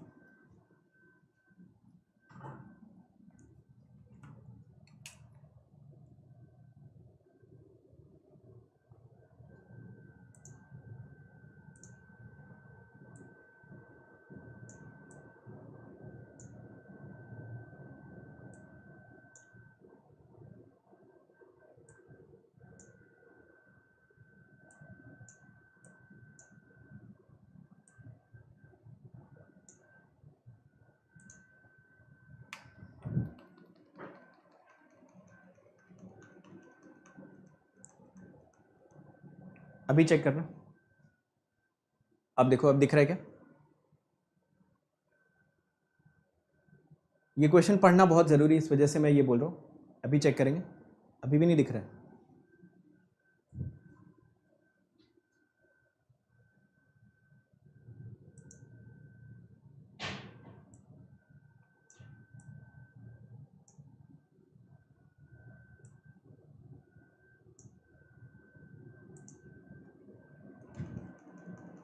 आई थिंक अब दिख जाना चाहिए, अदरवाइज मैं स्पेल आउट कर देता हूँ ये क्वेश्चन। चलो देखो, क्वेश्चन की लैंग्वेज एटलीस्ट अभी आपको दिख जानी चाहिए।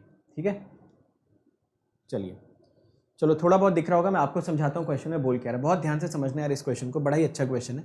क्वेश्चन में बोल रखा है कि एक कोई सिग्नल है x1t, उसका फूरियर ट्रांसफॉर्म ये दे रखा है।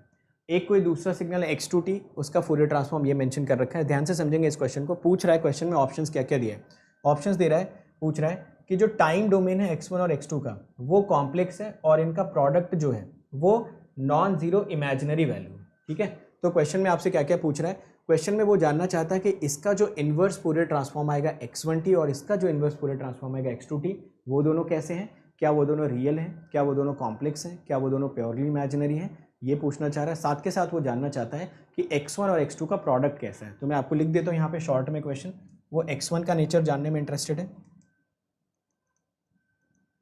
वो x1 का नेचर जानने में इंटरेस्टेड है। ये क्वेश्चन बहुत इंपॉर्टेंट है, तो इस क्वेश्चन को बहुत अच्छे से समझेंगे, सारी चीज़ें मैं बता रहा हूँ।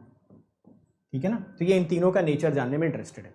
चलिए, तो हाँ देखिए ज़रा, आंसर इसका हर जगह पे दे रखा है, एक्सप्लेनेशन में आपको समझाता हूँ, ध्यानपूर्वक इसका एक्सप्लेनेशन समझेंगे, क्योंकि यहाँ पे छोटी छोटी बातें जो आपको आगे चल के याद रखनी पड़ेंगी। चलिए, सबसे पहले हमने देखा कि यहाँ पे हमारे पास एक फूरियर ट्रांसफॉर्म दे रखा था x1j⍵, तो ऑब्वियसली इसका इन्वर्स फूरियर ट्रांसफॉर्म हम डेजिग्नेट कर सकते हैं bye x1t।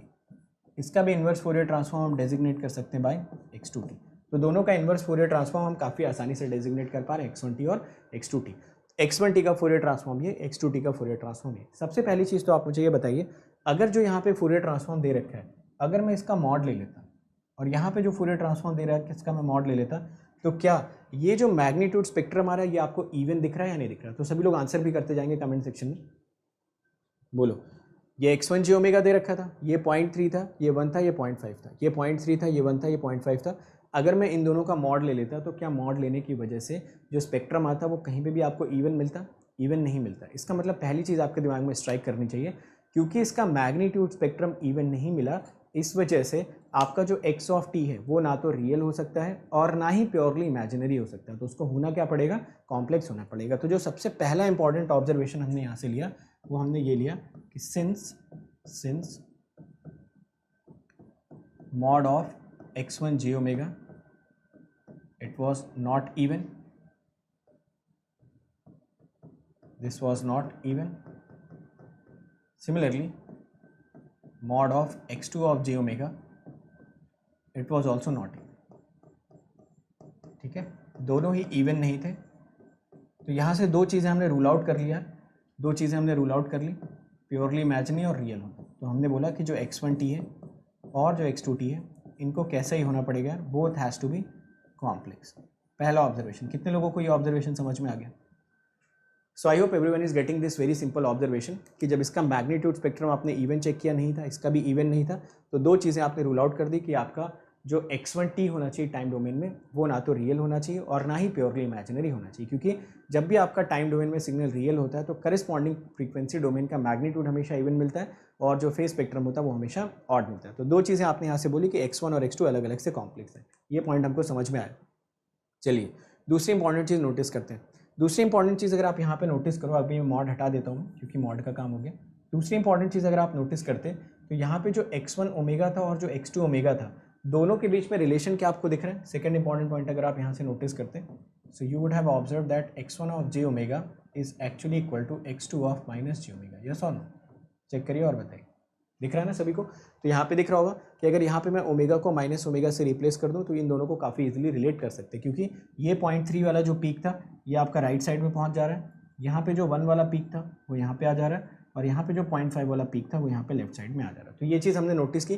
Corresponding time domain में इससे क्या रिलेशन निकाल पाओगे? तो अगर यहाँ पे आप IFT लगा देते या इन्वर्स फोरियर ट्रांसफॉर्म लगाते तो आपको मिलता है x1t is equal to x2 of minus t। तो ये दूसरा ऑब्जर्वेशन जो हम लोगों ने यहाँ से ले लिया। तीसरा इंपॉर्टेंट ऑब्जर्वेशन आप सभी लोग देखेंगे ये कि अगर आप देखते जो आपका x1 ऑफ j ओमेगा था और जो x2 ऑफ j ओमेगा था ये दोनों ही रियल थे। चेक करके देखिए, थे ना? देखिए, तो अगर आप इसको देखते ये भी रियल है क्योंकि 1.5.3 1.5.3 अगर ये दोनों रियल थे तो करेस्पॉन्डिंग x ऑफ t कैसे होने चाहिए? तो आप बोलेंगे x1t और x2t जो होने चाहिए they should be conjugate symmetric, है ना? तो दोनों कैसे होने चाहिए? Conjugate symmetric. तो ये तीन ऑब्जर्वेशंस इंपॉर्टेंट आपको यहाँ से लेने थे। कभी भी आपसे ग्राफ वाला क्वेश्चन आता है एग्जाम में जहाँ पे दो डिफरेंट ग्राफ्स के बीच में आपको रिलेशन बनाने को बोलता है तो यही तीन ऑब्जर्वेशन आप हमेशा लेंगे। पहला ऑब्जर्वेशन आप हमेशा लेते हैं कि इवन ऑड में से कुछ हमें मिल रहा है नहीं मिल रहा है। सेकंड ऑब्जर्वेशन उन दो ग्राफ्स के बीच में क्या करेस्पॉन्डिंग रिलेशन एग्जिस्ट कर रहा है और वो ग्राफ आपका कैसा है, रियल या फिर प्योरली इमेजिनरी। क्योंकि एक्स ओमेगा रियल था तो दूसरे करेस्पॉन्डिंग डोमेन में जो एक्स टी आने चाहिए वो कॉन्जुगेट सिमेट्रिक आने चाहिए। अब देखो यहाँ पे आपने खुद बोल दिया ना कॉन्जुगेट सिमेट्रिक, तो यहीं से भी आप अंदाजा लगा सकते थे कि x1 और x2 को तो कॉम्प्लेक्स होना ही पड़ेगा, क्योंकि कॉन्जुगेट सिमेट्रिक की बात ही तभी करी जाती है जो आपका सिग्नल कैसा होता है, कॉम्प्लेक्स इन नेचर। चलिए देखते हैं। अब क्वेश्चन में अगर हमें कैलकुलेट करना होता ये x1t इंटू x2t का प्रोडक्ट कितना है, ठीक है, ये अगर आपको चेक करना होता तो आप इसको लिख सकते थे x1t equal to x1t into x1 of minus t. तो आप लिख सकते थे x1 ऑफ माइनस टी, ठीक है, यहाँ से मैंने निकाल लिया। x2 ऑफ माइनस टी की जगह पे मैंने यहाँ पे x1 of minus T put कर दिया। साथ के साथ आपको ये भी पता है कि x1t कैसा है या कॉन्जुगेट सिमेट्रिक। तो अगर ये कॉन्जुगेट सिमेट्रिक है तो इसका मतलब क्या हो गया? इसका मतलब ये हो गया कि अगर आप इसमें t को माइनस टी से रिप्लेस करते हैं तो दोनों के बीच में कॉन्जुगेट का रिलेशन एग्जिस्ट करना चाहिए। यानी कि ये जो x1 ऑफ माइनस टी की वैल्यू थी मैं चाहता तो इसको क्या लिख सकता था, I could have written this value as x1 conjugate t. अब आपको पता है ये कॉम्प्लेक्स तो इनका जो कॉन्जुगेट का रिलेशन आएगा उस पर एक मॉड लगेगा और स्क्वायर हो जाएगा। तो अगर आपने मॉड लगा लिया तो वैसे ये पॉइंट क्या हो गया, रियल, ठीक है। तो ये है आपका इस क्वेश्चन का एग्जैक्ट एक्सप्लेनेशन जो कि मैं आपको बताना चाहता था। तो कहीं पे भी इसके सॉल्यूशन वगैरह में उतनी क्लैरिटी नहीं है, कुछ भी उल्टा सीधा करके आंसर लेके आ गए, बट ये जो सॉल्यूशन मैंने बताया this is the perfect solution. और इस सॉल्यूशन में हर एक पॉइंट पे बहुत क्लैरिटी कि हमने क्या क्या डेटा यहाँ से एक्सट्रैक्ट किया। हमने एक्सट्रैक्ट किया सबसे पहली चीज़ मॉड लगाया है ना, मॉड लगाने के बाद हमने अंदाज़ा लगाया कि ये इवन नहीं था, इसका मतलब जो करेस्पॉन्डिंग एक्स ऑफ टी आता है वो रियल और प्योरली इमेजिनरी नहीं हो सकते, उनको कॉम्प्लेक्स होना ही पड़ेगा, पहला। सेकंड, हमने x1 और x2 के बीच में रिलेशन निकाल के करेस्पॉन्डिंग टाइम डोमेन के बीच में जो रिलेशन आ रहा था उसको हमने अलग से लिख लिया।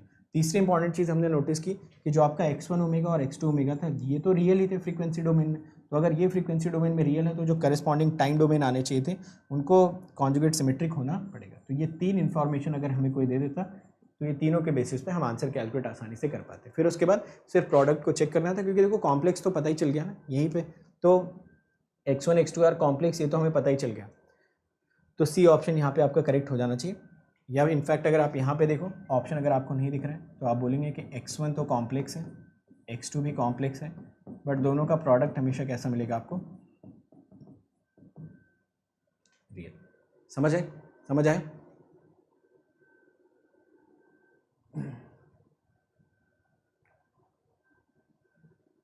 ठीक है,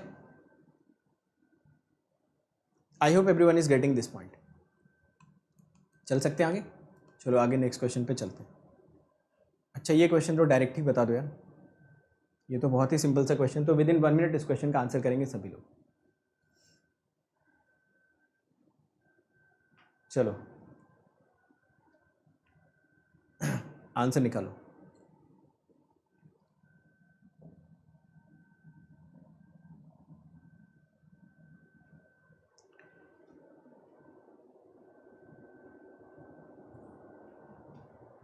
x ओमेगा 1 और 2 को मल्टीप्लाई कर सकते हैं, मल्टीप्लाई करके करोगे क्या?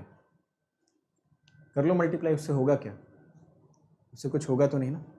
हाँ कन्वॉल्व करने बोलो तो मान सकता हूँ एक बार, है ना। अगर x1t और x2t का प्रोडक्ट पूछ रहा है तो तुम उसको कन्वोल्यूशन करके थोड़ा बहुत अंदाज़ा लगा सकते हो, बट कन्वोल्यूशन इतना आसान तो है नहीं उसका। चलो देखो यहाँ पे ये सभी लोग आंसर दे पाएंगे यार इसका। इस क्वेश्चन में x ऑफ टी बोल रखा है इवन है, ज़रा ध्यान से समझेंगे। क्वेश्चन में बोल रखा है x ऑफ टी कैसा है, इवन सिग्नल है, डिफरेंशिएबल है, x ऑफ टी आपका डिफरेंशिएबल है,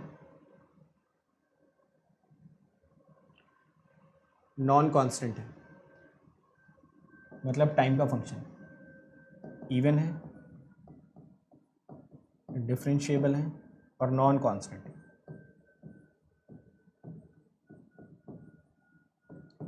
ठीक है, ये अगर इवन है तो और भी कुछ दिया गया?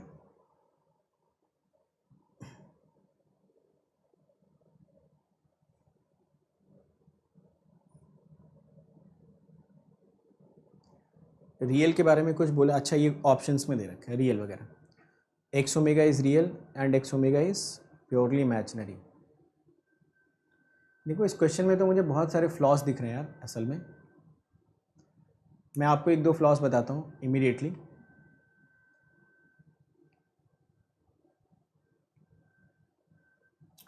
देखो पहला फ्लॉ तो यही है कि अगर हम एक्स ऑफ टी को इवन मानते हैं, समझिएगा सभी लोग मेरी बात को, आंसर तो चलो हम निकाल ही लेंगे, तो इसका डिफरेंशिएशन क्या आ जाएगा बोलो? अगर कोई भी टाइम डोमेन सिग्नल इवन है तो इसका डिफरेंशिएशन हमेशा क्या आना चाहिए? और जिन लोगों ने क्रैश कोर्स किया वो लोग सोच समझ के आंसर करेंगे, बाकी लोग आंसर बता सकते हैं। हाँ मैं बताता हूँ कौन कौन से ऑप्शंस पॉसिबल होंगे। पहले एक दो जो क्लियर कट पॉइंट्स हैं उनको मैं इमीडिएटली आपको समझा देता हूँ। अगर आपका एक्स ऑफ टी इवन है तो D x T by d T क्या आना चाहिए? ऐसा ज़रूरी नहीं है ना, ऐसा ज़रूरी नहीं है। ये आपका ऑड भी हो सकता है, ये आपका नीदर इवन नॉर ऑड भी हो सकता है। ठीक है, तो ये आपका ऑड भी हो सकता है, नीदर इवन नॉर ऑड भी हो सकता है। दोनों एग्जांपल्स हम लोगों ने करके देखे थे। ठीक है, तो ऐसा ज़रूरी नहीं है कि कोई भी सिग्नल एक्स ऑफ टी जो इवन है उसको डिफ्रेंशिएट करने से आपको हमेशा ऑड ही मिल जाए, या फिर आप उसको अगर इंटीग्रेट करो तो आपको इवन ही मिले, ऐसा तो ज़रूरी नहीं। समझ गए? ऐसे एग्जांपल्स भी हम लोगों ने लेके देखे थे क्लास में। चलो खैर एक बार को मान भी लेते हैं कि ये neither even nor odd signal है, तो ये ऑड मान लेते हैं for the sake of question. तो सिर्फ और सिर्फ यहाँ से यही अंदाज़ा लगा सकते हैं कि अगर एक्स ऑफ टी इवन होगा तो एक्स ओमेगा भी इवन होगा। ठीक है, और अगर ये वाई ऑफ टी होगा तो यहाँ से वाई ओमेगा भी आपका क्या होगा? ऑड होगा। बस इतना ही अंदाज़ा आप लगा सकते हैं। बाकी फिर आप चाहो तो इस टेबल की मदद ले सकते हो कि अगर एक्स ऑफ टी आपका और x of omega real plus even, real plus odd, यहाँ पे क्या मिलेगा? Real plus odd, odd plus purely imaginary. इसी में शायद एक आधा कोई ऑप्शन अपना करेक्ट हो जाना चाहिए, चेक कर लो कौन सा ऑप्शन मैच करना चाहिए। एक एक करके देखते हैं। पहला बोल रहा है x omega and y omega both are real, तो ऐसा कुछ बोल नहीं सकते क्योंकि क्वेश्चन में सिर्फ और सिर्फ उसने बोल रखा है कि एक्स ऑफ टी आपका इवन फंक्शन होना चाहिए और वाई ऑफ टी आपका एक इवन फंक्शन होना चाहिए। तो सिर्फ इतना स्टेटमेंट उसने बोला है, तो हम उसकी रियल होने के बारे में कोई गारंटी नहीं ले सकते, क्योंकि अगर आपको इवन अपने सिग्नल को रखना है तो इमेजिनरी वाला भी ठीक ठीक काम करता है। जैसे कि अगर हम लोग इमेजिनरी प्लस इवन का और इमेजिनरी प्लस ऑड का अगर रिलेशन बनाते हैं तो ये इवन ऑड तो ऐसा ही रहता है, ये इमेजिनरी प्लस रियल भी हो जाता है। समझ आ रहा है ना सभी को? तो ऐसा रियल होना ज़रूरी नहीं है, तो पहला तो गलत हो गया। सेकेंड में बोल रहा है x omega is real and y omega is imaginary. अगर यहाँ पे ऐसा बोलता ना कि if x omega is real, if x omega is real then y omega is purely imaginary, तो ये स्टेटमेंट को करेक्ट माना जा सकता था। क्योंकि अगर आपका देखो एक्स ओमेगा रियल रहना है तो एक्स ओमेगा रियल रहने के लिए आपका एक्स ऑफ टी का क्या रहना ज़रूरी है, एक्स ऑफ टी का भी रियल रहना ज़रूरी है। बट जब आप उसको डिफ्रेंशिएट करते हो तो जो इवन वाला नेचर है वो किस में कन्वर्ट होता है, ऑड में। तो मैं आपको समझा देता हूँ इस चीज़ को, बी वाले ऑप्शन को, कि एक्स ऑफ टी अगर रियल प्लस इवन है, समझना इस बात को बहुत ध्यान से, तो करेस्पॉन्डिंग एक्स ऑफ ओमेगा भी आपको मिलेगा रियल प्लस इवन। इस केस में अगर मैं इसको डिफ्रेंशिएट करता तो रियल सिग्नल को डिफ्रेंशिएट करने से सिग्नल रियल ही रहता, बट ये इवन वाला नेचर सपोज हम मानते हैं ऑड में कन्वर्ट होता, तो जो करेस्पॉन्डिंग यहाँ से आपको वाई ओमेगा मिलता वो मिल जाता प्योरली इमेजिनरी प्लस ऑड, है ना। तो इफ़ वर्ड अगर ये यूज़ करता तो हम मान लेते कि चलो सेकेंड वाला स्टेटमेंट करेक्ट है। ठीक, चलिए, तो अगर वो बोलता है कि if x omega is real तो हम मान लेते हैं कि चलो वाई ओमेगा हमारा प्योरली इमेजिनरी आ जाएगा। तो बी ऑप्शन हमें ठीक दिख रहा है काफ़ी हद तक, दोनों तो इमेजिनरी हो नहीं सकते। X omega is imaginary and y omega is real, ये डी वाला ऑप्शन भी करेक्ट हो सकता है। तो बी और डी दोनों ऑप्शंस करेक्ट दिख रहे हैं, दोनों में से कोई एक ऑप्शन हम लोग करेक्टली चूज कर सकते हैं। चेक करिए और बताइए।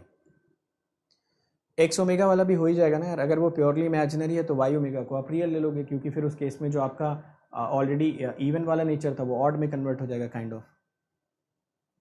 जैसे कि इस वाले केस में अगर हम लोग इमेजिनरी प्लस इवन ले तो समझ आ रहा है ना सभी को। तो अगर आप इसको इमेजिनरी प्लस इवन लोगे, डिफ्रेंशिएट करोगे तो इमेजिनरी प्लस ऑड हो जाएगा, फिर ये रियल प्लस ऑड में कन्वर्ट हो जाएगा। तो मुझे यहाँ पे वैसे तो बी और डी दोनों दिख रहे हैं, बट हो सकता है क्वेश्चन में शायद कुछ मिसकंसेप्शन हो जो हम देख नहीं पा रहे हो, या फिर जो शायद मिसिंग हो। चलो नेक्स्ट क्वेश्चन पे आते हैं। ये क्वेश्चन होमवर्क है, इसको ट्राई कर लेना खुद से।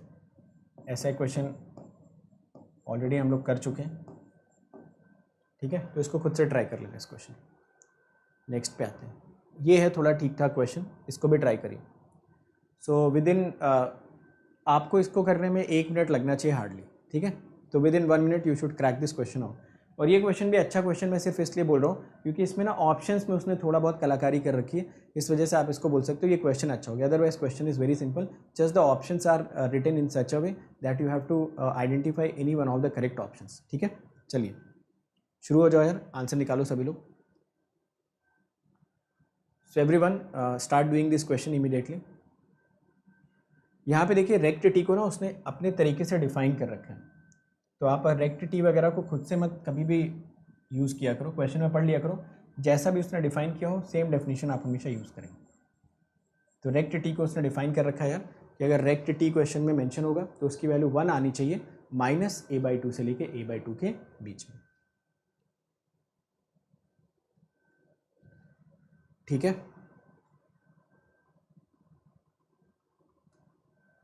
तो पिछले वाले क्वेश्चन में आई होप सभी को समझ आया कि बी और डी दोनों ऑप्शंस क्यों करेक्ट थे। इस क्वेश्चन में भी आप जल्दी से इसको सॉल्व करिए और आंसर बताइए। देखो मैथ वाले जो सेशंस होंगे ना, जो मैथ वाले सेशंस चल रहे हैं यार, वो अभी इवनिंग में ही चलेंगे due to certain limitations in the morning, तो वो अभी आपके इवनिंग में ही चलेंगे, ठीक है। क्योंकि ये आपका एक अनएक्सपेक्टेड सब्जेक्ट स्टार्ट हुआ, बिकॉज कंट्रोल आपका चल नहीं रहा था, तो इस वजह से वो वाला कि आपका लॉस ना होने पाए, तो मैथमेटिक्स इस वजह से मैंने लॉन्च कर दिया। तो मॉर्निंग वाले सेशंस में because of some technical reasons हमें इवनिंग स्लॉट ही बार बार मिल रहा है, तो इवनिंग स्लॉट में हम लोग कंटिन्यू करते हैं 10:30 से 12:30, हो सकता है 9:30 से अगर हम कर पाते हैं थोड़ा 1 घंटे पहले, so will try to do that. But 10:30 से 12:30 में भी कोई बुराई नहीं, सिर्फ क्वेश्चन प्रैक्टिस करने, तो आराम से हम क्वेश्चन प्रैक्टिस कर सकते हैं मैथ्स के इन 2 आवर्स में, ठीक है। तब तक हम फ्री भी हो जाते हैं बाकी सारे टेक्निकल ग्लिचेस से, और रिलैक्स होकर हम 2 घंटे में मैथ्स के क्वेश्चन प्रैक्टिस कर पाएंगे, ठीक है। समझ गए ना सभी लोग ये मैथ वाली टाइमिंग। तो देखो सेशंस वगैरह को ना काफ़ी पहले से प्लान करना पड़ता है, मतलब जो लंबे सेशंस होते हैं, तो अगर वो इमीडिएटली सेशंस आपके आते हैं ना तो थोड़ा प्लानिंग में इशू आता है, but any how will manage that. चलो क्वेश्चन में देखते हैं, सभी लोगों ने आंसर कैलकुलेट कर लिया, ज़्यादातर लोग शायद ठीक आंसर बता भी रहे हैं, c option which is correct only. सबसे पहले देखते हैं यहाँ पे अगर हम लोग रेक्ट टी की बात करते हैं तो आप देखो यार, यहाँ पे जो रेक्ट टी आपको मिल रहा है, रेक्ट टी आपके लिए कैसे काम करने वाला है, तो ये तो हो जाएगा -1/2 से लेके 1/2 के बीच में, है ना। तो ये -1/2 से 1/2, ये रेक्ट टी का हम लोग टाइम डोमेन वर्जन ही बना रहे हैं, ठीक है। ऐसा मत समझना कि मैंने फ्रीक्वेंसी डोमेन निकाल दिया। तो चलो मैं =2 का साइन लिख देता हूँ। ये देखिए, ये रेक्ट टी था, तो यहाँ से बताना रेक्ट टी -½ कैसे बनेगा। रेक्ट टी -½ अगर हम लोग बनाने जाएंगे तो आपको दिखना चाहिए कुछ ऐसा। 1/2 से किधर शिफ्टिंग करेंगे सभी लोग, राइट, ठीक है। तो 1/2 से आप राइट शिफ्टिंग करोगे, आपको मिलेगा 0 to 1 and this is your rect of t 1 - 1/2। इसको क्वेश्चन में x ऑफ टी से डिफाइन कर रहे हैं। जो नया सिग्नल ये क्वेश्चन में डिफाइन कर रहा है y ऑफ टी, उसको अगर मैं बोल दूँ x of T plus x of minus T, ठीक है। तो इसी के नीचे इसका x ऑफ माइनस टी वाला वर्जन भी बना लेते हैं, ये लो, इसी के नीचे इसका x ऑफ माइनस टी वाला वर्जन भी अगर बना लें तो ये मिलेगा आपको 1, दिस इज -1। वर्टिकल एक्सिस के अबाउट मिरर इमेज, दोनों को जोड़ो, दोनों को अगर आप ऐड करते हो तो ऐड करने से आपको क्या मिल जाएगा यार, you will get this thing as -1 to 1। Add करने के बाद पीक वैल्यू ऐड मत कर देना, क्योंकि -1 से 0 के बीच में ये ऐड क्या हो रहा है, ये 0 ये 1, 0 से 1 के बीच में ये ऐड क्या हो रहा है, 0 और 1, तो जो पीक वैल्यू रहेगी ना वो 1 पे ही मेंटेन रहेगी। ये आ गया आपका वाई टी, है ना। तो टाइम डोमेन में आपको मिला -1 से 1, मतलब फ्रीक्वेंसी डोमेन में आप लिख देंगे 2 टाइम्स सैम्पलिंग ऑफ ओमेगा, क्योंकि इसकी विड्थ मुझे दिख रही थी 2, तो विड्थ का आधा मैंने यहाँ पे एडजस्ट किया, और बाकी एरिया तो सभी को दिख रहा होगा कितना, 2, एरिया यहाँ से सबको दिख रहा है 2, ठीक है। तो आपको फाइनल आंसर मिल गया 2 सैम्पलिंग ओमेगा। बट अच्छी बात ये थी कि इस क्वेश्चन में कोई भी आंसर इस फॉर्मेट में दे नहीं रखा था, तो आंसर को हम थोड़ा सा क्या करेंगे, रीअरेंज करेंगे। तो अपना जो वाई ओमेगा यहाँ से मिला, that is coming out to be 2 sampling omega. तो सैम्पलिंग ओमेगा को आप चाहें तो क्या लिख सकते हैं, you can write sampling omega as 2 sin omega upon omega. अब इसको आप लिख सकते हो into 2 sin omega into cos omega, है ना, क्योंकि sin theta is equal to 2 sin a cos b। अब यहाँ से आप क्या कर सकते हैं कि ये जो 2 cos ओमेगा/2 है इसको आप बाहर ले लो, तो इसको तो मैंने बाहर ले लिया 2 cos ओमेगा/2, बाकी तो फिर ये ओमेगा/2 नीचे आ जाएगा, यहीं से आपको दिख जाना चाहिए, this will become sinc of ओमेगा/2 पाई। ऐसा कुछ आंसर शायद आना चाहिए, चेक कर लेते हैं। ये देखिए सी ऑप्शन आपका मैच भी कर रहा है, 2 टाइम्स सिंक ऑफ ओमेगा/2 पाई कॉस ओमेगा/2। बाकी सिंक वगैरह का कन्वर्जन में तो अब तक आप वैसे भी एक्सपर्ट हो ही चुके हैं, ठीक है। चलिए आते हैं नेक्स्ट क्वेश्चन पे। तो आई थिंक ये फूरियर ट्रांसफॉर्म का लास्ट क्वेश्चन है, इसके बाद हम लोग लाप्लास के क्वेश्चन पे मूव ऑन करेंगे। तो बहुत ही जल्दी से इसका आंसर बता देना यार, बिल्कुल सही सही सभी लोग, डायरेक्ट आंसर बता दो इसका बिना पेन उठाए, ठीक है। So without even lifting pen you should answer this question correctly. ये भी आपके एग्जाम के क्वेश्चन है। तो आप देख रहे होगे ना कि एग्जाम में जो क्वेश्चंस आते हैं उससे कई गुना ज़्यादा लेवल पे तो हमने क्रैश कोर्स में ही पढ़ डाला। तो क्रैश कोर्स में ही हम लोगों ने वो लेवल अचीव कर लिया था जिससे एक लेवल डाउन ही एग्जाम में क्वेश्चन पूछे जाते हैं। कितना आंसर आ गया सभी लोग बता सकते हैं, इसका आंसर हो जाएगा डी, क्योंकि जो पहला क्वेश्चन किया था वो इसी से लगभग मिलता जुलता था, है ना। बट वहाँ पे सिग्नल थोड़ा सा कॉम्प्लिकेटेड था, यहाँ तो सिग्नल भी इसने और आसान कर दिया।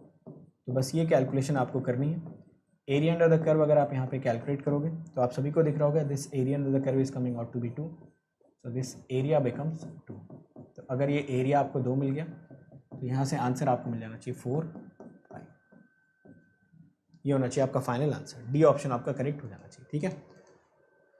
चलिए फिर इसके बाद हम लोग स्टार्ट करते हैं लाप्लास के क्वेश्चंस। तो मुझे बताना क्या फूरियर के क्वेश्चंस की ठीक ठाक आपकी प्रैक्टिस हो गई। अभी देखो फूरियर में 2 चीज़ें बची हुई हैं, एक मैंने Fourier transform of periodic signal, eigen function और फिल्टरिंग, ये तीनों ही आपस में काफ़ी इंटर रिलेटेड टॉपिक्स होते हैं। तो ये तीनों टॉपिक हम लोग जो मिसलिनियस वाला, इसीलिए मैंने एक सेशन लास्ट में आपके लिए मिसलिनियस रखा है कि हम लोग वो सारे के सारे टॉपिक्स को एक जगह पे कंपाइल करके पढ़ लेंगे तो हमें एक अच्छी अंडरस्टैंडिंग मिलेगी। बट जो फूरियर ट्रांसफॉर्म का बेसिक है ना, जिसमें प्रॉपर्टीज़ होती हैं, कुछ रिलेशंस होते हैं, जिनमें कन्वर्जन करना होता है, पार्सेबल लगता है, कभी कुछ और डुअलिटी लगती है काइंड ऑफ, क्या उसमें आप सभी लोग कंफर्टेबल हो गए।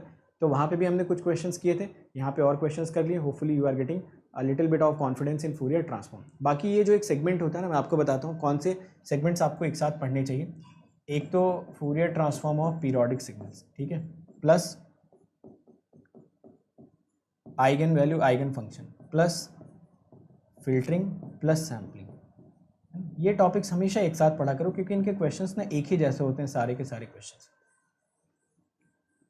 तो मैं इनको लास्ट वाला जो सेशन है ना उसमें आपको यही सारी चीज़ें एक साथ में करवाऊंगा, समझ गए ना, ताकि आप सारी चीज़ें एक साथ रिलेट कर पाओ। सैम्पलिंग की हम लोग एक क्लास पहले कर चुके होंगे इसके पहले, तो उसके बाद हमें बस ये चारों टॉपिक्स आपस में कनेक्ट करने होंगे कि इन पे क्वेश्चंस बनते कैसे हैं या फिर हम क्वेश्चंस को क्रैक कैसे कर सकते हैं इनको यूज़ करके। तो वो क्लास में तो खैर मैं आपको बहुत सारे शॉर्टकट्स बताऊँगा, अभी मैं अननेसेसरी उसको इंट्रोड्यूस नहीं कर रहा हूँ क्योंकि वो स्कैटर्ड हो जाएगा ना, आधा यहाँ आधा वहाँ, तो फिर वो एक साथ प्रॉब्लम सॉल्विंग अप्रोच डेवलप होगी नहीं। चलो फिर आते हैं लाप्लास के क्वेश्चंस पे। चलिए लाप्लास का ये क्वेश्चन, पहला क्वेश्चन आपके स्क्रीन पे रहा, ठीक है।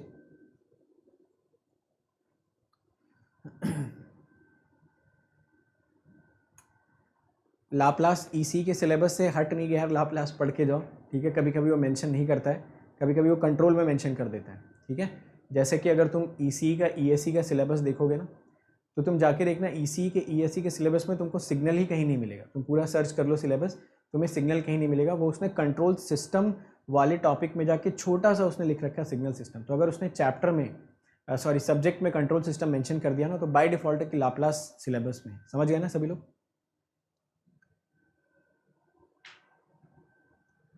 है ना। तो वो थोड़ा थोड़ा ईएससी के पैटर्न पे चलने की कोशिश कर रहा है। ईएससी में तुम जाके ढूंढना, आज ईएससी का सिलेबस डाउनलोड करना और उसमें ढूंढना, कहीं पे तुम्हें सिग्नल सिस्टम मिलेगा ही नहीं। बट सवाल आते हैं सिग्नल सिस्टम में, और वो सिग्नल सिस्टम का एक छोटा सा सेगमेंट आपको मिलेगा कंट्रोल में। तो कंट्रोल सिस्टम अगर सिलेबस में मेंशन है, इसका मतलब बाईलैटरल और यूनिलैटरल लाप्लास ट्रांसफॉर्म दोनों आपको पढ़ने चाहिए, ठीक है। चलो ये क्वेश्चन करिए। अच्छा, ये क्वेश्चन पढ़ने के बाद एक चीज़ मुझे बताइए, कितने लोगों को लगता है कि जो जीरो स्टेट रिस्पॉन्स होता है और जो जीरो इनपुट रिस्पॉन्स होता है, तो zero input response is equal to natural response and zero state response is equal to forced response. चलो बोलो, तो कितने लोगों को लगता है कि ये आपस में बराबर होते हैं? Yes or no? ओके,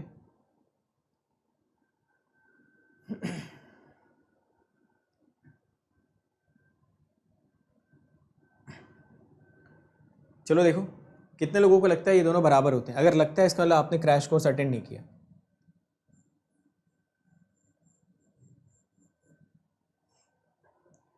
तो देखो, जिसको लग रहा है, जो ये बोल रहा है कि वैसे तो इलेक्ट्रोस्टैट्स भी, तो भाई छोड़ दो, तुम लाप्लास छोड़ के चले जाओ एग्जाम में, क्या कर सकते हैं, है ना। अब उसके लिए देखो कोई कमेटी तो बिठाएंगे नहीं कि कमेटी बिठाएंगे और उसके बाद हाई कोर्ट में मुकदमा चलेगा, सुप्रीम कोर्ट में फिर फैसला आएगा कि भाई लाप्लास है या नहीं है। मेरे हिसाब से आपको पढ़ के जाना चाहिए। अगर आपको लगता है पढ़ के नहीं जाना चाहिए तो छोड़ के चले जाओ लाप्लास, इससे ज़्यादा क्या कर सकते हैं। अब उसके लिए कोई PIL तो डालेंगे नहीं हम लोग सुप्रीम कोर्ट में कि चलो PIL डालते हैं और फैसले का वेट करते हैं। देखो कुछ चीज़ें ऑब्वियस होती है ना, कुछ चीज़ें ऑब्वियस होती हैं, कुछ चीज़ें आदमी एक्सपीरियंस से सीखता है। तो मुझे जो लगता है वो मैं बता रहा हूँ, but again I might be wrong, you might be correct, that is also one of the cases. तो कोई PIL तो डालने जाएगा नहीं, ठीक है। चलो देखो, तो ZSR और ZIR अगर आपको यहाँ पे दिख रहा है तो क्या ये बराबर होते हैं? बराबर नहीं होते यार, ठीक है। ये बराबर नहीं होते, ये चीज़ आप अपने दिमाग से निकालिए। ये चीज़ मैंने आपको बहुत क्लियर कट समझाई थी। जीरो स्टेट और जीरो इनपुट ये बराबर नहीं होते। जो नेचुरल रिस्पॉन्स आता है वो किसकी वजह से आता है? सिस्टम के, ये सिस्टम के पोल्स की वजह से आता है। और ये किसकी वजह से आता है? इनपुट के पोल्स की वजह से, ठीक है ना। ये चीज़ हमको पता होनी चाहिए, ये बराबर नहीं होते हैं। चलिए देखिए, इस क्वेश्चन में अगर आप देखते तो बोल रहे हैं YS is unit step response of a causal system. इसका मतलब क्या है यार, unit step response of a causal system? मतलब अगर मैं अपने सिस्टम में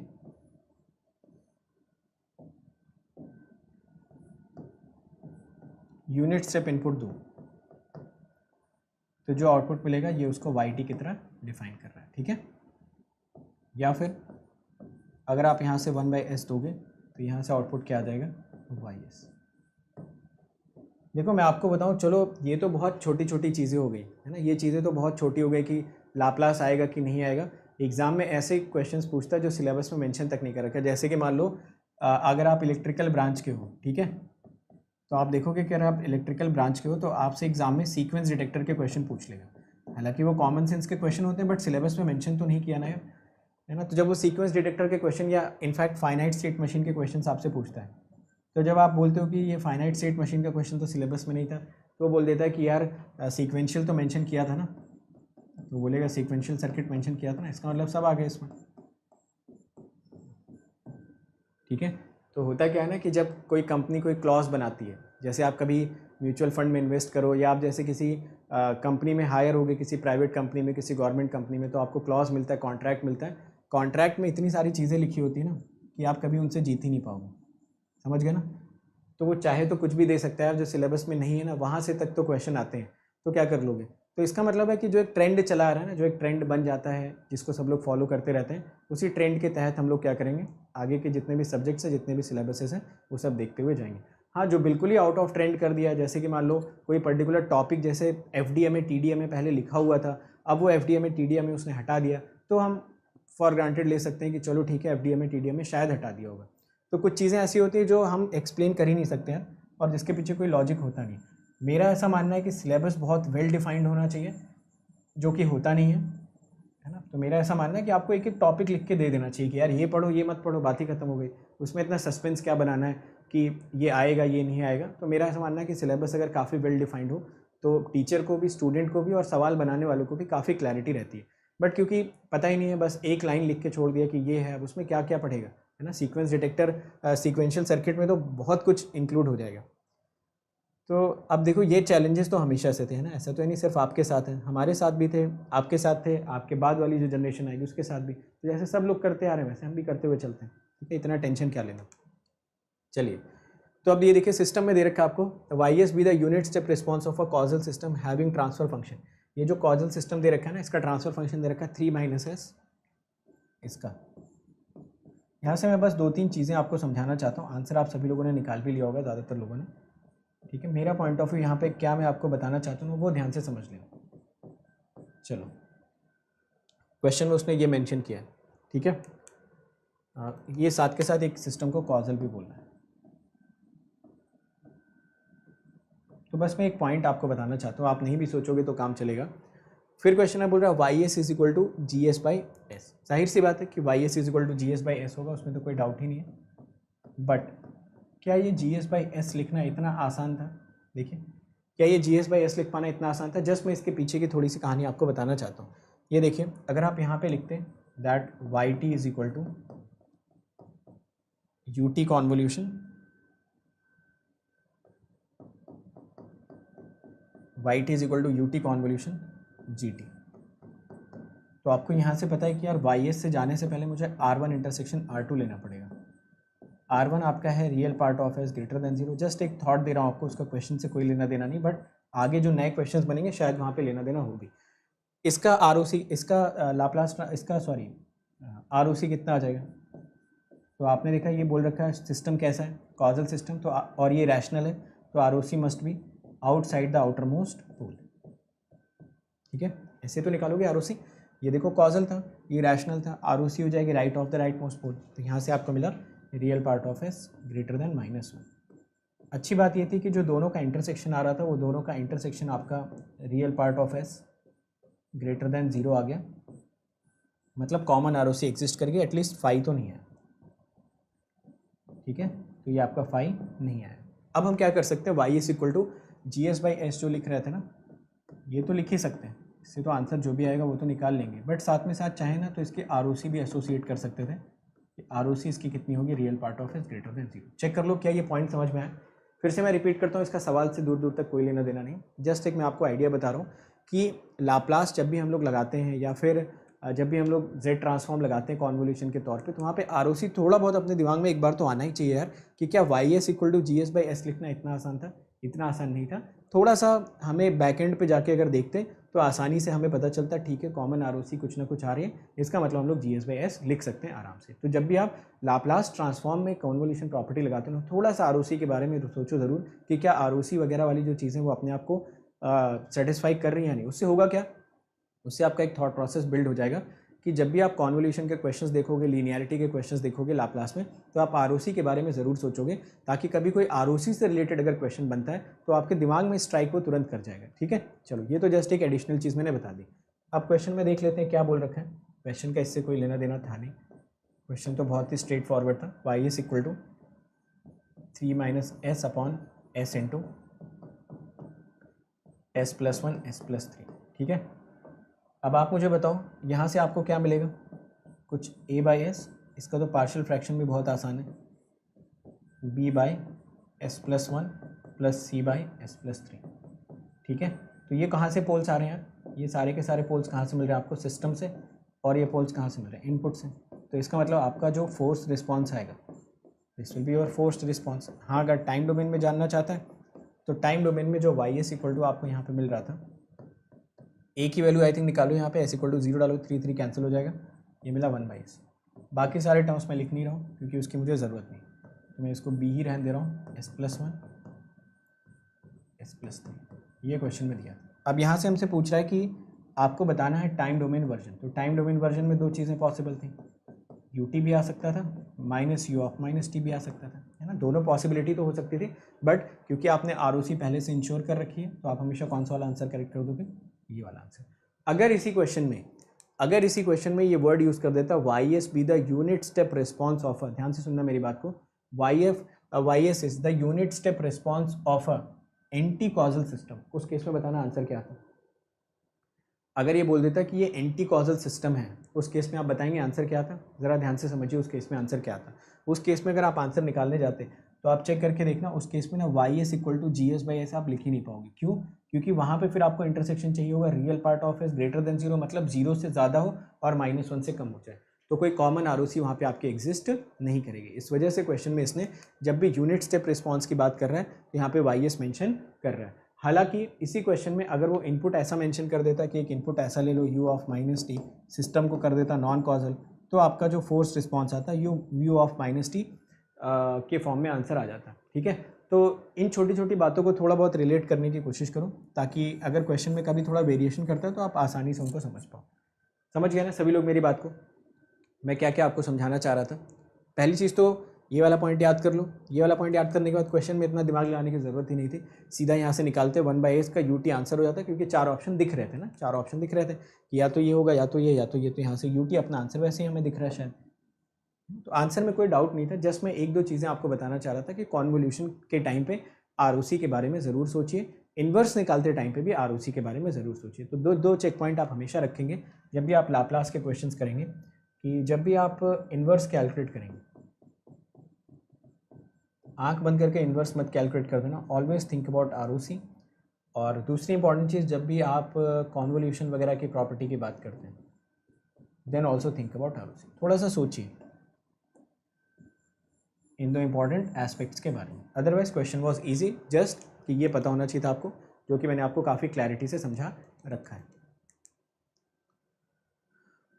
चलो ये क्वेश्चन देखो यार, ये क्वेश्चन तो मैंने क्लास में भी आपको करवाया था। ठीक है, तो इस क्वेश्चन के मैंने दो डायमेंशंस आपको बताए थे।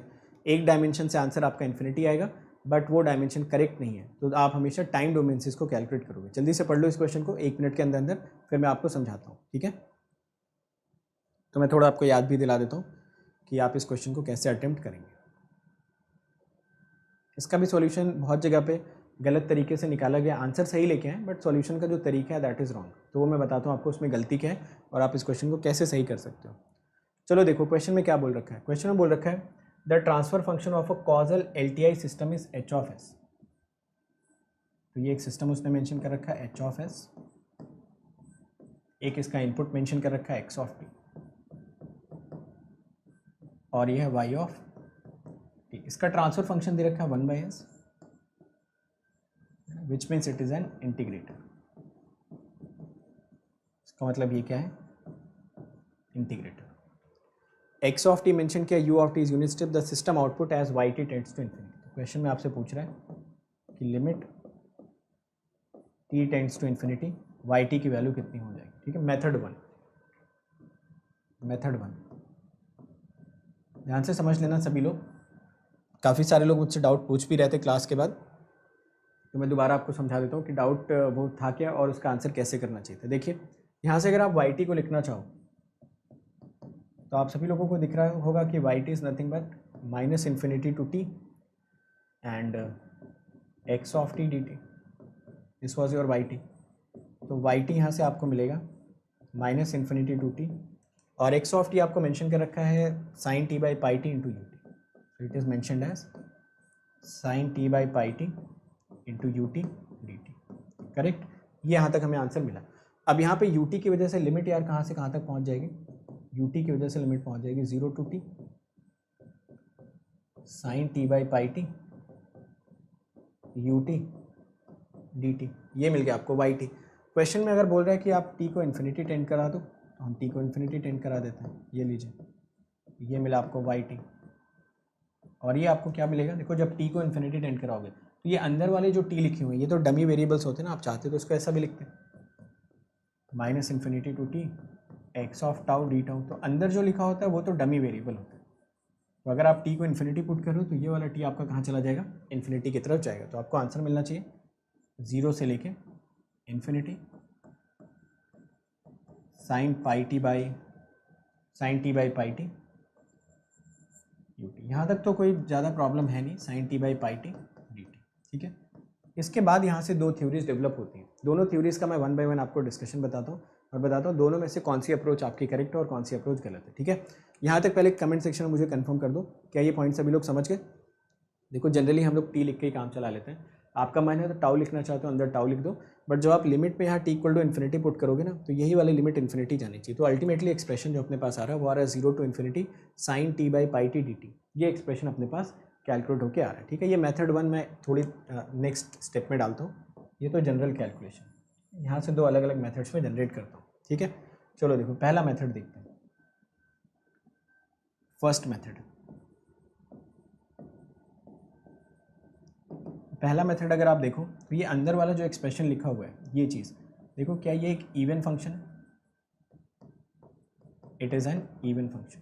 तो आप चाहते तो इसको क्या लिख सकते थे 1/2 से डिवाइड करते और लिमिट कर लेते माइनस इन्फिनिटी टू इन्फिनिटी, यहाँ से आपको मिलता है sine t divided by pi t d t. आप चाहते तो इसको क्या लिख सकते थे, देखिए ज़रा, अगर आप इसको चाहते तो इसको क्या लिखते, यहाँ से देखो साइन हटाते टी टी कैंसिल हो जाता, आ जाता 1/पाई। तो बेसिकली मैं इसको सिंक में कन्वर्ट करना चाहता हूँ, तो यहाँ से आपको मिला sinc t by pi d t. Sinc के टी का एरिया अंडर द कर्व आप सभी लोगों को पता होता है कि minus infinity to infinity.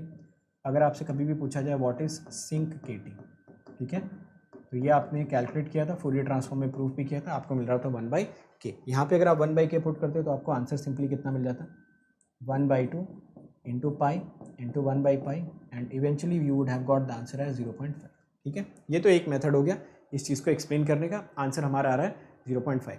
But एक दूसरा नज़रिया अगर हम यहाँ पे देखते हैं, इसको मैं हटाता हूँ, देखिए ज़रा। तो ये जब मैं आपको क्रैश कोर्स में बता रहा था ये पॉइंट मैंने वहाँ पे आपको समझाया भी था। देखिए सेकंड नज़रिया अगर आप देखते हैं, ये मिलता है आपको 1/2 minus infinity to infinity sine t by pi t d t, ठीक है।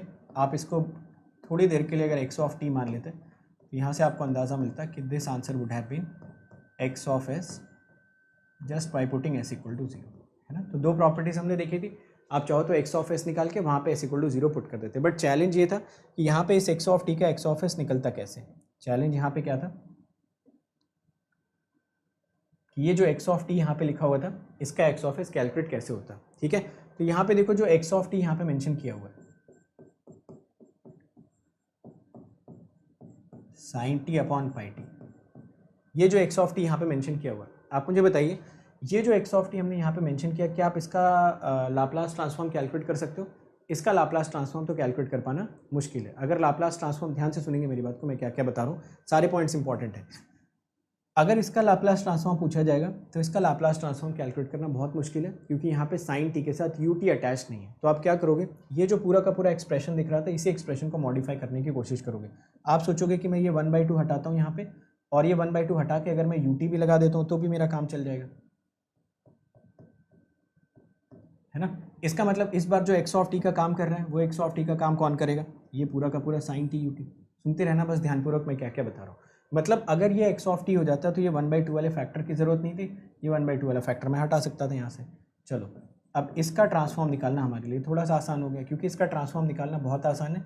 सिंपली हम क्या करेंगे, s to infinity sine t by t वाली प्रॉपर्टी लगा देंगे और 1/1 प्लस एस स्क्वायर को इंटीग्रेट कर देंगे, है ना। ऑब्वियसली 1/पाई बाहर आ जाएगा, ये शायद दोबारा एक्सप्लेन करने की ज़रूरत नहीं, आप आसानी से समझ पा रहे होंगे। साइन टी यू टी का लाप्लास ट्रांसफॉर्म कितना हो जाएगा, 1/1 प्लस एस स्क्वायर, और जब आप इसको 1/t से डिवाइड करोगे तो ये एस से लेकर इन्फिनिटी तक इंटीग्रेट हो जाएगा। यहाँ से आंसर सभी लोग कैलकुलेट करेंगे, और बताइए यहाँ से जो आप आंसर कैलकुलेट करो आपको मिलना चाहिए 1/π and this should be cot inverse s या tan inverse s, cot inverse s final answer आ जाना चाहिए। ये मिला आपको x ऑफ s। ठीक है, यहाँ तक भी कोई डाउट है नहीं। अब आप सोचोगे कि सर यहाँ से भी अगर हम लोग s को 0 पुट कर देते तो हमारा आंसर बिल्कुल ठीक आ रहा था, क्योंकि s इक्वल टू 0 डाला यहाँ पे, ये था 1/π, cot इनवर्स 0 की वैल्यू π/2 हो जाती है और आंसर आ गया 0.5। ठीक है, आपको क्या लगता है कि जो मेथड 1 और मेथड 2 हमने यहाँ पे डिस्कस किए, आप इन दोनों मेथड्स को देखिए और बताइए आपको क्या लगता है कि अगर मेथड 2 हमारा जो यहाँ पे एक्सप्लेन कर रहा है, इस मेथड 2 में गड़बड़ कहाँ पे हो रही है, चेक करिए और बताइए, चेक करो और बताओ। अरे पहले मैं जो मैं बता रहा हूँ वो तो कर लो यार, ग्राफ बना के कर सकते नहीं कर सकते वो बात की बात है, पहले जो मैं समझा रहा हूँ उसको तो समझ लो कम से कम, मुझे तो बता लेने दो जितने मेथड मुझे पता, फिर आपका मेथड भी चेक कर लेंगे एक बार।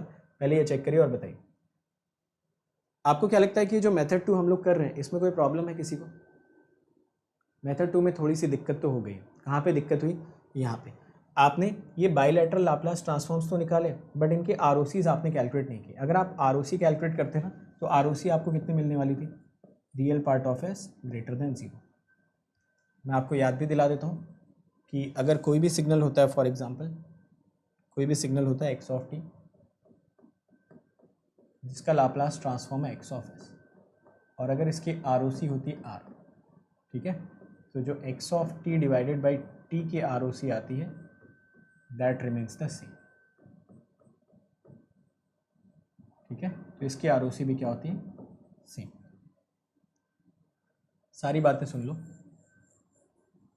फिर आपके मेथड की भी चर्चा कर लेंगे, जो भी मेथड आप बताना चाहते हो। तो यहाँ पे आप देखो सभी को पता है कि sine t by t u T का अगर हम लोग कैलकुलेट करते हैं इस सेगमेंट का, तो इसका फोरियर लाप्लास ट्रांसफॉर्म कितना होता है? इसका लाप्लास ट्रांसफॉर्म होता है 1/1 + s² with ROC real part of S greater than 0, with ROC real part of S greater than 0। तो अगर ROC real part of S greater than 0 है तो जो आप इसमें टी से डिवाइड करके ये वाला एक्सप्रेशन निकालोगे तो इसकी आरओसी भी सेम रहेगी, है ना, दोनों की आरओसी सेम मिलेगी। अगर ROC real part of S greater than 0 है तो क्या कभी भी आप यहाँ पे s इक्वल टू 0 डाल सकते हो या नहीं? नहीं डाल सकते, है ना। तो मेथड 2 से आंसर भले ही गलती से आपका क्या आ जा रहा है π/2 आ रहा है, बट मेथड 2 आपका लॉजिकली इनकरेक्ट मेथड है, क्योंकि यहाँ पे अगर आप आरओसी को भी लेके चलते, देखो सभी को पता होता है साइन टी यू टी का लाप्लास ट्रांसफॉर्म ये लिखा हुआ 1/1 + s², और इसकी आरओसी सबको दिख रही है real part of S greater than 0। फिर जब आपने इसमें टी से डिवाइड करा तो प्रॉपर्टी बोलती है कि आरओसी चेंज नहीं होती टी डिवाइड करने से, तो हमने आरओसी चेंज नहीं करी, हमने सिंपली इसको इंटीग्रेट किया, इंटीग्रेट करके लिखा 1/π cot इनवर्स s और यहाँ पे s इक्वल टू 0 डाला। जब आप यहाँ पे s इक्वल टू 0 डालोगे ना तो ये x ऑफ s आपको 1/2 ना देके this x of 0 will be tending to infinite according to Laplace. तो मैंने एक बहुत ही क्रूशियल पॉइंट आपको समझाया था वहाँ पे कि जब भी आपका s इक्वल टू 0 आरओसी का पार्ट होगा तब आप हमेशा s इक्वल टू 0 डाल के एरिया प्रॉपर्टी लगा सकते हो, बट जब s इक्वल टू 0 आरओसी का पार्ट नहीं होगा उस केस में हमेशा टाइम डोमेन से आप इंटीग्रेशन को कैलकुलेट करो, क्योंकि लॉजिकली जो लाप्लास ट्रांसफॉर्म्स होंगे वो आपको हमेशा इनफाइनाइट आंसर देंगे, बिकॉज मतलब ही यही है आरओसी का कि आरओसी के बाहर का कोई पॉइंट डालोगे तो एक्स ऑफ एस कन्वर्ज ही नहीं कर पाएगा या फिर एक्स ऑफ एस इनफाइनाइट की वैल्यू निकाल के दे देगा। तो जो इनफाइनाइट की वैल्यू आती है वो आंसर करेक्ट है या नहीं उसको हमारे लिए जज कर पाने का एक ही तरीका है कि हम टाइम डोमेन में जाके उस चीज़ को वेरीफाई कर पाएँ। कितने लोगों को ये लॉजिक समझ में आया? तो ये बड़ी एक इंपॉर्टेंट स्लाइड आपके सामने लिखी हुई है, इसको आप ध्यानपूर्वक देखना। टाइम डोमेन से आंसर आ रहा था 0.5, एस डोमेन से भी आंसर 0.5 आ तो गया था, बट एक लॉजिकल मिस्टेक हो गई यहाँ पे। वो मिस्टेक हो गई कि हमने s इक्वल टू 0 एक ऐसे लाप्लास ट्रांसफॉर्म में डाल दिया जो s इक्वल टू 0 को अपनी आरओसी में इंक्लूड कर ही नहीं रहा था। तो अगर वो s इक्वल टू 0 को अपनी आरओसी में इंक्लूड नहीं कर रहा है, इसका सिंपल सा लॉजिक ये है कि जब भी मैं s इक्वल टू 0 इसमें डालूंगा आंसर मुझे मिलने वाला है infinite. Are you getting this points or not? Yes, fine. तो ये पॉइंट बहुत छोटा सा पॉइंट है बट याद रखेंगे। तो जब भी ऐसे पॉइंट्स जो आरओसी के पार्ट नहीं होते, जब भी s इक्वल टू 0 आरओसी के पार्ट नहीं होंगे उस केस में कभी भी आप s इक्वल टू 0 डाल के फाइनल आंसर पे कमेंट नहीं करेंगे, हमेशा टाइम डोमेन में जाएंगे, टाइम डोमेन जैसा आंसर बताएगा उस आंसर को आप हैप्पीली एक्सेप्ट कर लेंगे, ठीक है ना। तो ये तरीका ही गलत हो गया पूरा का पूरा ना, आंसर सेम आ गया तो क्या करें, इसका मतलब ये थोड़ी तरीका ठीक हो जाएगा। तो आप ज़्यादातर जगह पे देखोगे तो इसी मेथड से एक्सप्लेनेशन दिया होता है, जो कि एक गलत तरीका, logically this is absolutely wrong, इसमें कोई डाउट ही नहीं है। आपका अगर तब भी मन नहीं मान रहा है तो आप क्या करो, इस एक्स ऑफ एस का कैलकुलेशन करके देख लो कि जो यहाँ पे आप एक्स ऑफ एस की कैलकुलेशन कर रहे हो, क्योंकि इसमें real part of S equal to zero R O C का पार्ट नहीं है, तो अगर ये आर ओ सी का पार्ट नहीं है तो उस केस में आप चाहो तो इसका एग्जैक्ट लाप्लास ट्रांसफॉर्म कैलकुलेट करके देखोगे तो आपको हमेशा ये अनबाउंडेड होता हुआ दिखेगा या नॉन कन्वर्जेंट आपको एक्स ऑफ एस दिख जाएगा यहाँ पे। ठीक है, चेक कर लीजिए, मुझे चेक कर लीजिए इस पॉइंट को और सभी लोग बताइए कि are you getting these points or not. समझ गए ना?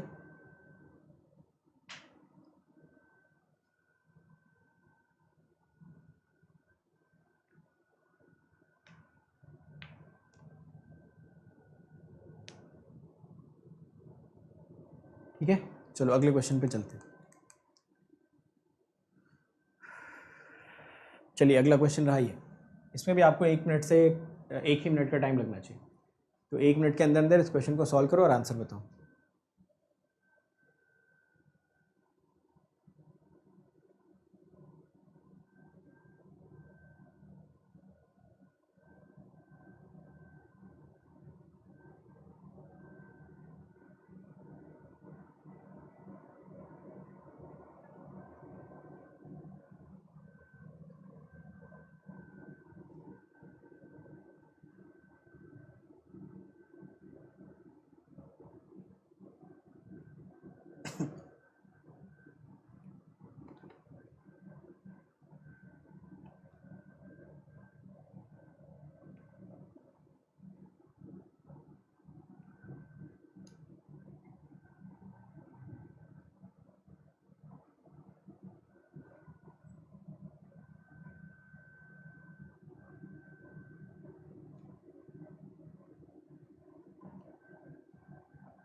What is the answer? चलो देखते हैं, इस क्वेश्चन को भी सॉल्व करते हैं। बहुत ही सिंपल सा क्वेश्चन, एक सिस्टम का रिस्पांस दे रखा है to the unit step u t which is y of t. फिर से वही ब्लॉक डायग्राम वगैरह बना लिया करो तो थोड़ा क्लैरिटी मिल जाती है। देखो ये सिस्टम मेंशन कर रखा है और यूनिट स्टेप इनपुट दे रखा है यू टी, आउटपुट दे रखा है वाई टी। तो ऐसे क्वेश्चंस कंट्रोल में काफ़ी पॉपुलर होते हैं, क्योंकि कंट्रोल में आप क्या करते हो, ज़्यादातर टाइम पे यूनिट स्टेप रिस्पांस की ही बात करते हो। कंट्रोल में जितने क्वेश्चंस बनते हैं 99% यूनिट स्टेप पे बेस्ड होते हैं। तो क्वेश्चन में पूछ रहा what is the value of d y t by d t at t tending to zero. ठीक है, तो ये आपसे पूछ रहा है इसकी वैल्यू क्या होगी। मैं इसको कुछ जी ऑफ टी मान लेता हूँ just to simplify the things. ठीक है, तो ये मिल जाएगा आपको limit s tending to infinity s g s. So I just need to calculate the value of this g S. तो वाई टी का फूरियर ट्रांसफॉर्म अगर वाई एस है तो d y t by d t का कितना हो जाएगा, S y S. Put कर देते हैं यहाँ पे। So this becomes limit s tending to infinity. अच्छा, क्वेश्चन में जी पहले ही यूज़ कर रखा है तो कुछ और यूज़ कर लो इसको। ठीक है, तो this d y t by d t को मैंने मान लिया let it is p t S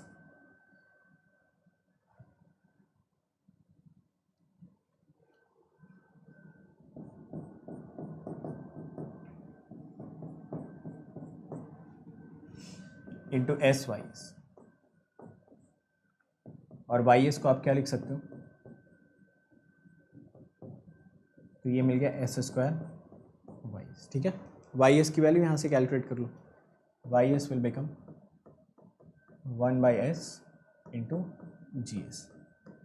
तो इवेंचुअली आपको यहाँ से मिल गया s इंटू जी एस, क्योंकि वाई एस की value G S by S आपको दिख रही है। बस अब यहाँ पे s से मल्टीप्लाई कर दो तो limit s tending to infinity. ज़्यादातर लोगों ने ठीक आंसर बता भी दिया, बहुत ही ईजी क्वेश्चन था। Upon s plus 1 s plus 3। ठीक है, तो आंसर यहाँ पे आपको दिख रहा होगा। अब यहाँ पे s टेंडिंग टू जीरो मत डाल देना, s टेंडिंग टू इन्फिनिटी डालना और आंसर 1 कैलकुलेट कर लेना। तो सबने निकाल दिया इसका आंसर, बहुत ही ईजी क्वेश्चन था। अच्छा, इसका आंसर यार सही सी बता दो सभी लोग, ये क्वेश्चन ज़रा पढ़ो। I hope this font is at least readable. तो इस क्वेश्चन को पढ़िए फटाफट और बताइए कि इसमें कौन सा ऑप्शन करेक्ट होना चाहिए, कौन सा ऑप्शन रॉन्ग होना चाहिए। पढ़िए इस क्वेश्चन को और बताइए।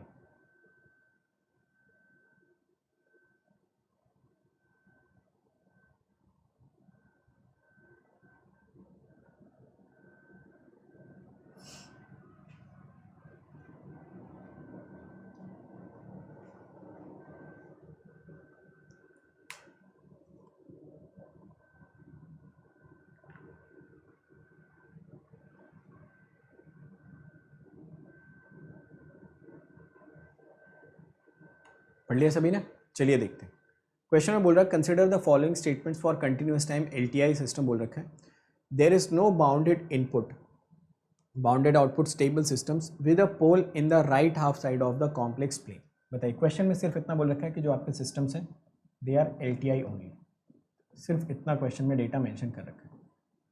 तो पूछ रहा है कि अगर आपके सिस्टम को BI/BO स्टेबल होना पड़ेगा तो उस केस में आपका सिर्फ और सिर्फ पोल राइट हाफ साइड में अगर आता है तो कभी भी स्टेबल होगा नहीं। तो ज़रा चेक करते हैं पहले वाली स्टेटमेंट को।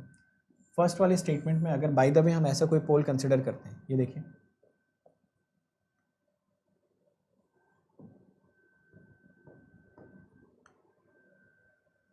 सपोज यहाँ पे पोल आ गया, ऐसे दो पोल्स, ठीक है। तो जब आप इनका रियल पार्ट जैसे ही लोगे ये दोनों पोल्स कंबाइन होकर एक स्ट्रेट लाइन में कन्वर्ट हो जाएंगे, ये बना पोल। अब ऑब्वियसली यहाँ पे दो पॉसिबल ROCs आएंगे ना, एक ROC ये आ सकती है, एक ROC ये आ सकती है। अगर आपका ये करस्पॉन्डिंग सिस्टम LTI के साथ साथ कॉजल भी होता अगर, तो फिर ये स्टेटमेंट ट्रू होता है ना। बट LTI के साथ साथ ये कॉजल तो है नहीं, तो हो सकता है नॉन कॉजल सिस्टम की पॉसिबिलिटी आए। उस केस में आपका जो सिस्टम आएगा वो कैसा आ जाएगा, स्टेबल आ जाएगा with left half of ROC। तो अगर ROC ऐसी हो जाती है उस केस में भी आपका सिस्टम कैसा हो जाता है, स्टेबल।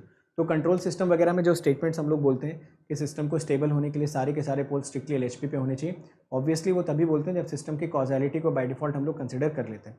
तो यहाँ पे भी अगर सिस्टम की कॉजैलिटी को आप बाय डिफॉल्ट कंसिडर कर लोगे तब ये स्टेटमेंट सही होगा, अदरवाइज स्टेटमेंट गलत हो जाएगा।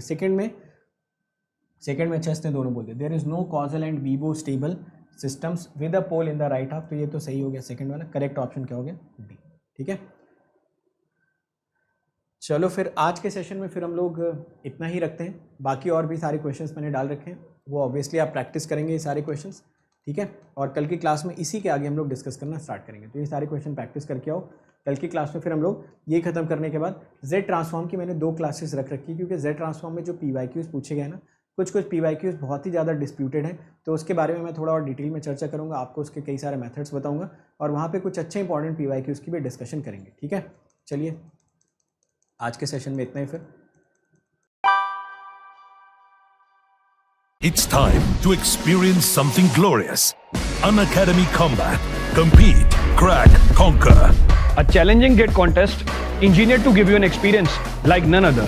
Where you put your knowledge to test. and battle it out with a test. To bring out the best in you, Unacademy Combat is the most competitive, gamified contest for GATE till date, with the best of the questions by best educators. With detailed video solutions from top educators right after each contest. Combat live with peers to get real-time rankings and win big. Participate in every contest to improve your ratings. Challenging contests every fortnight or alternate Sunday. Live ranking after every question. Big rewards for top rankers. Your passion to crack GATE deserves this. Your hard work towards your dream deserves this. Fuel your inner fire for the ultimate GATE challenge. Unacademy Combat. Register now.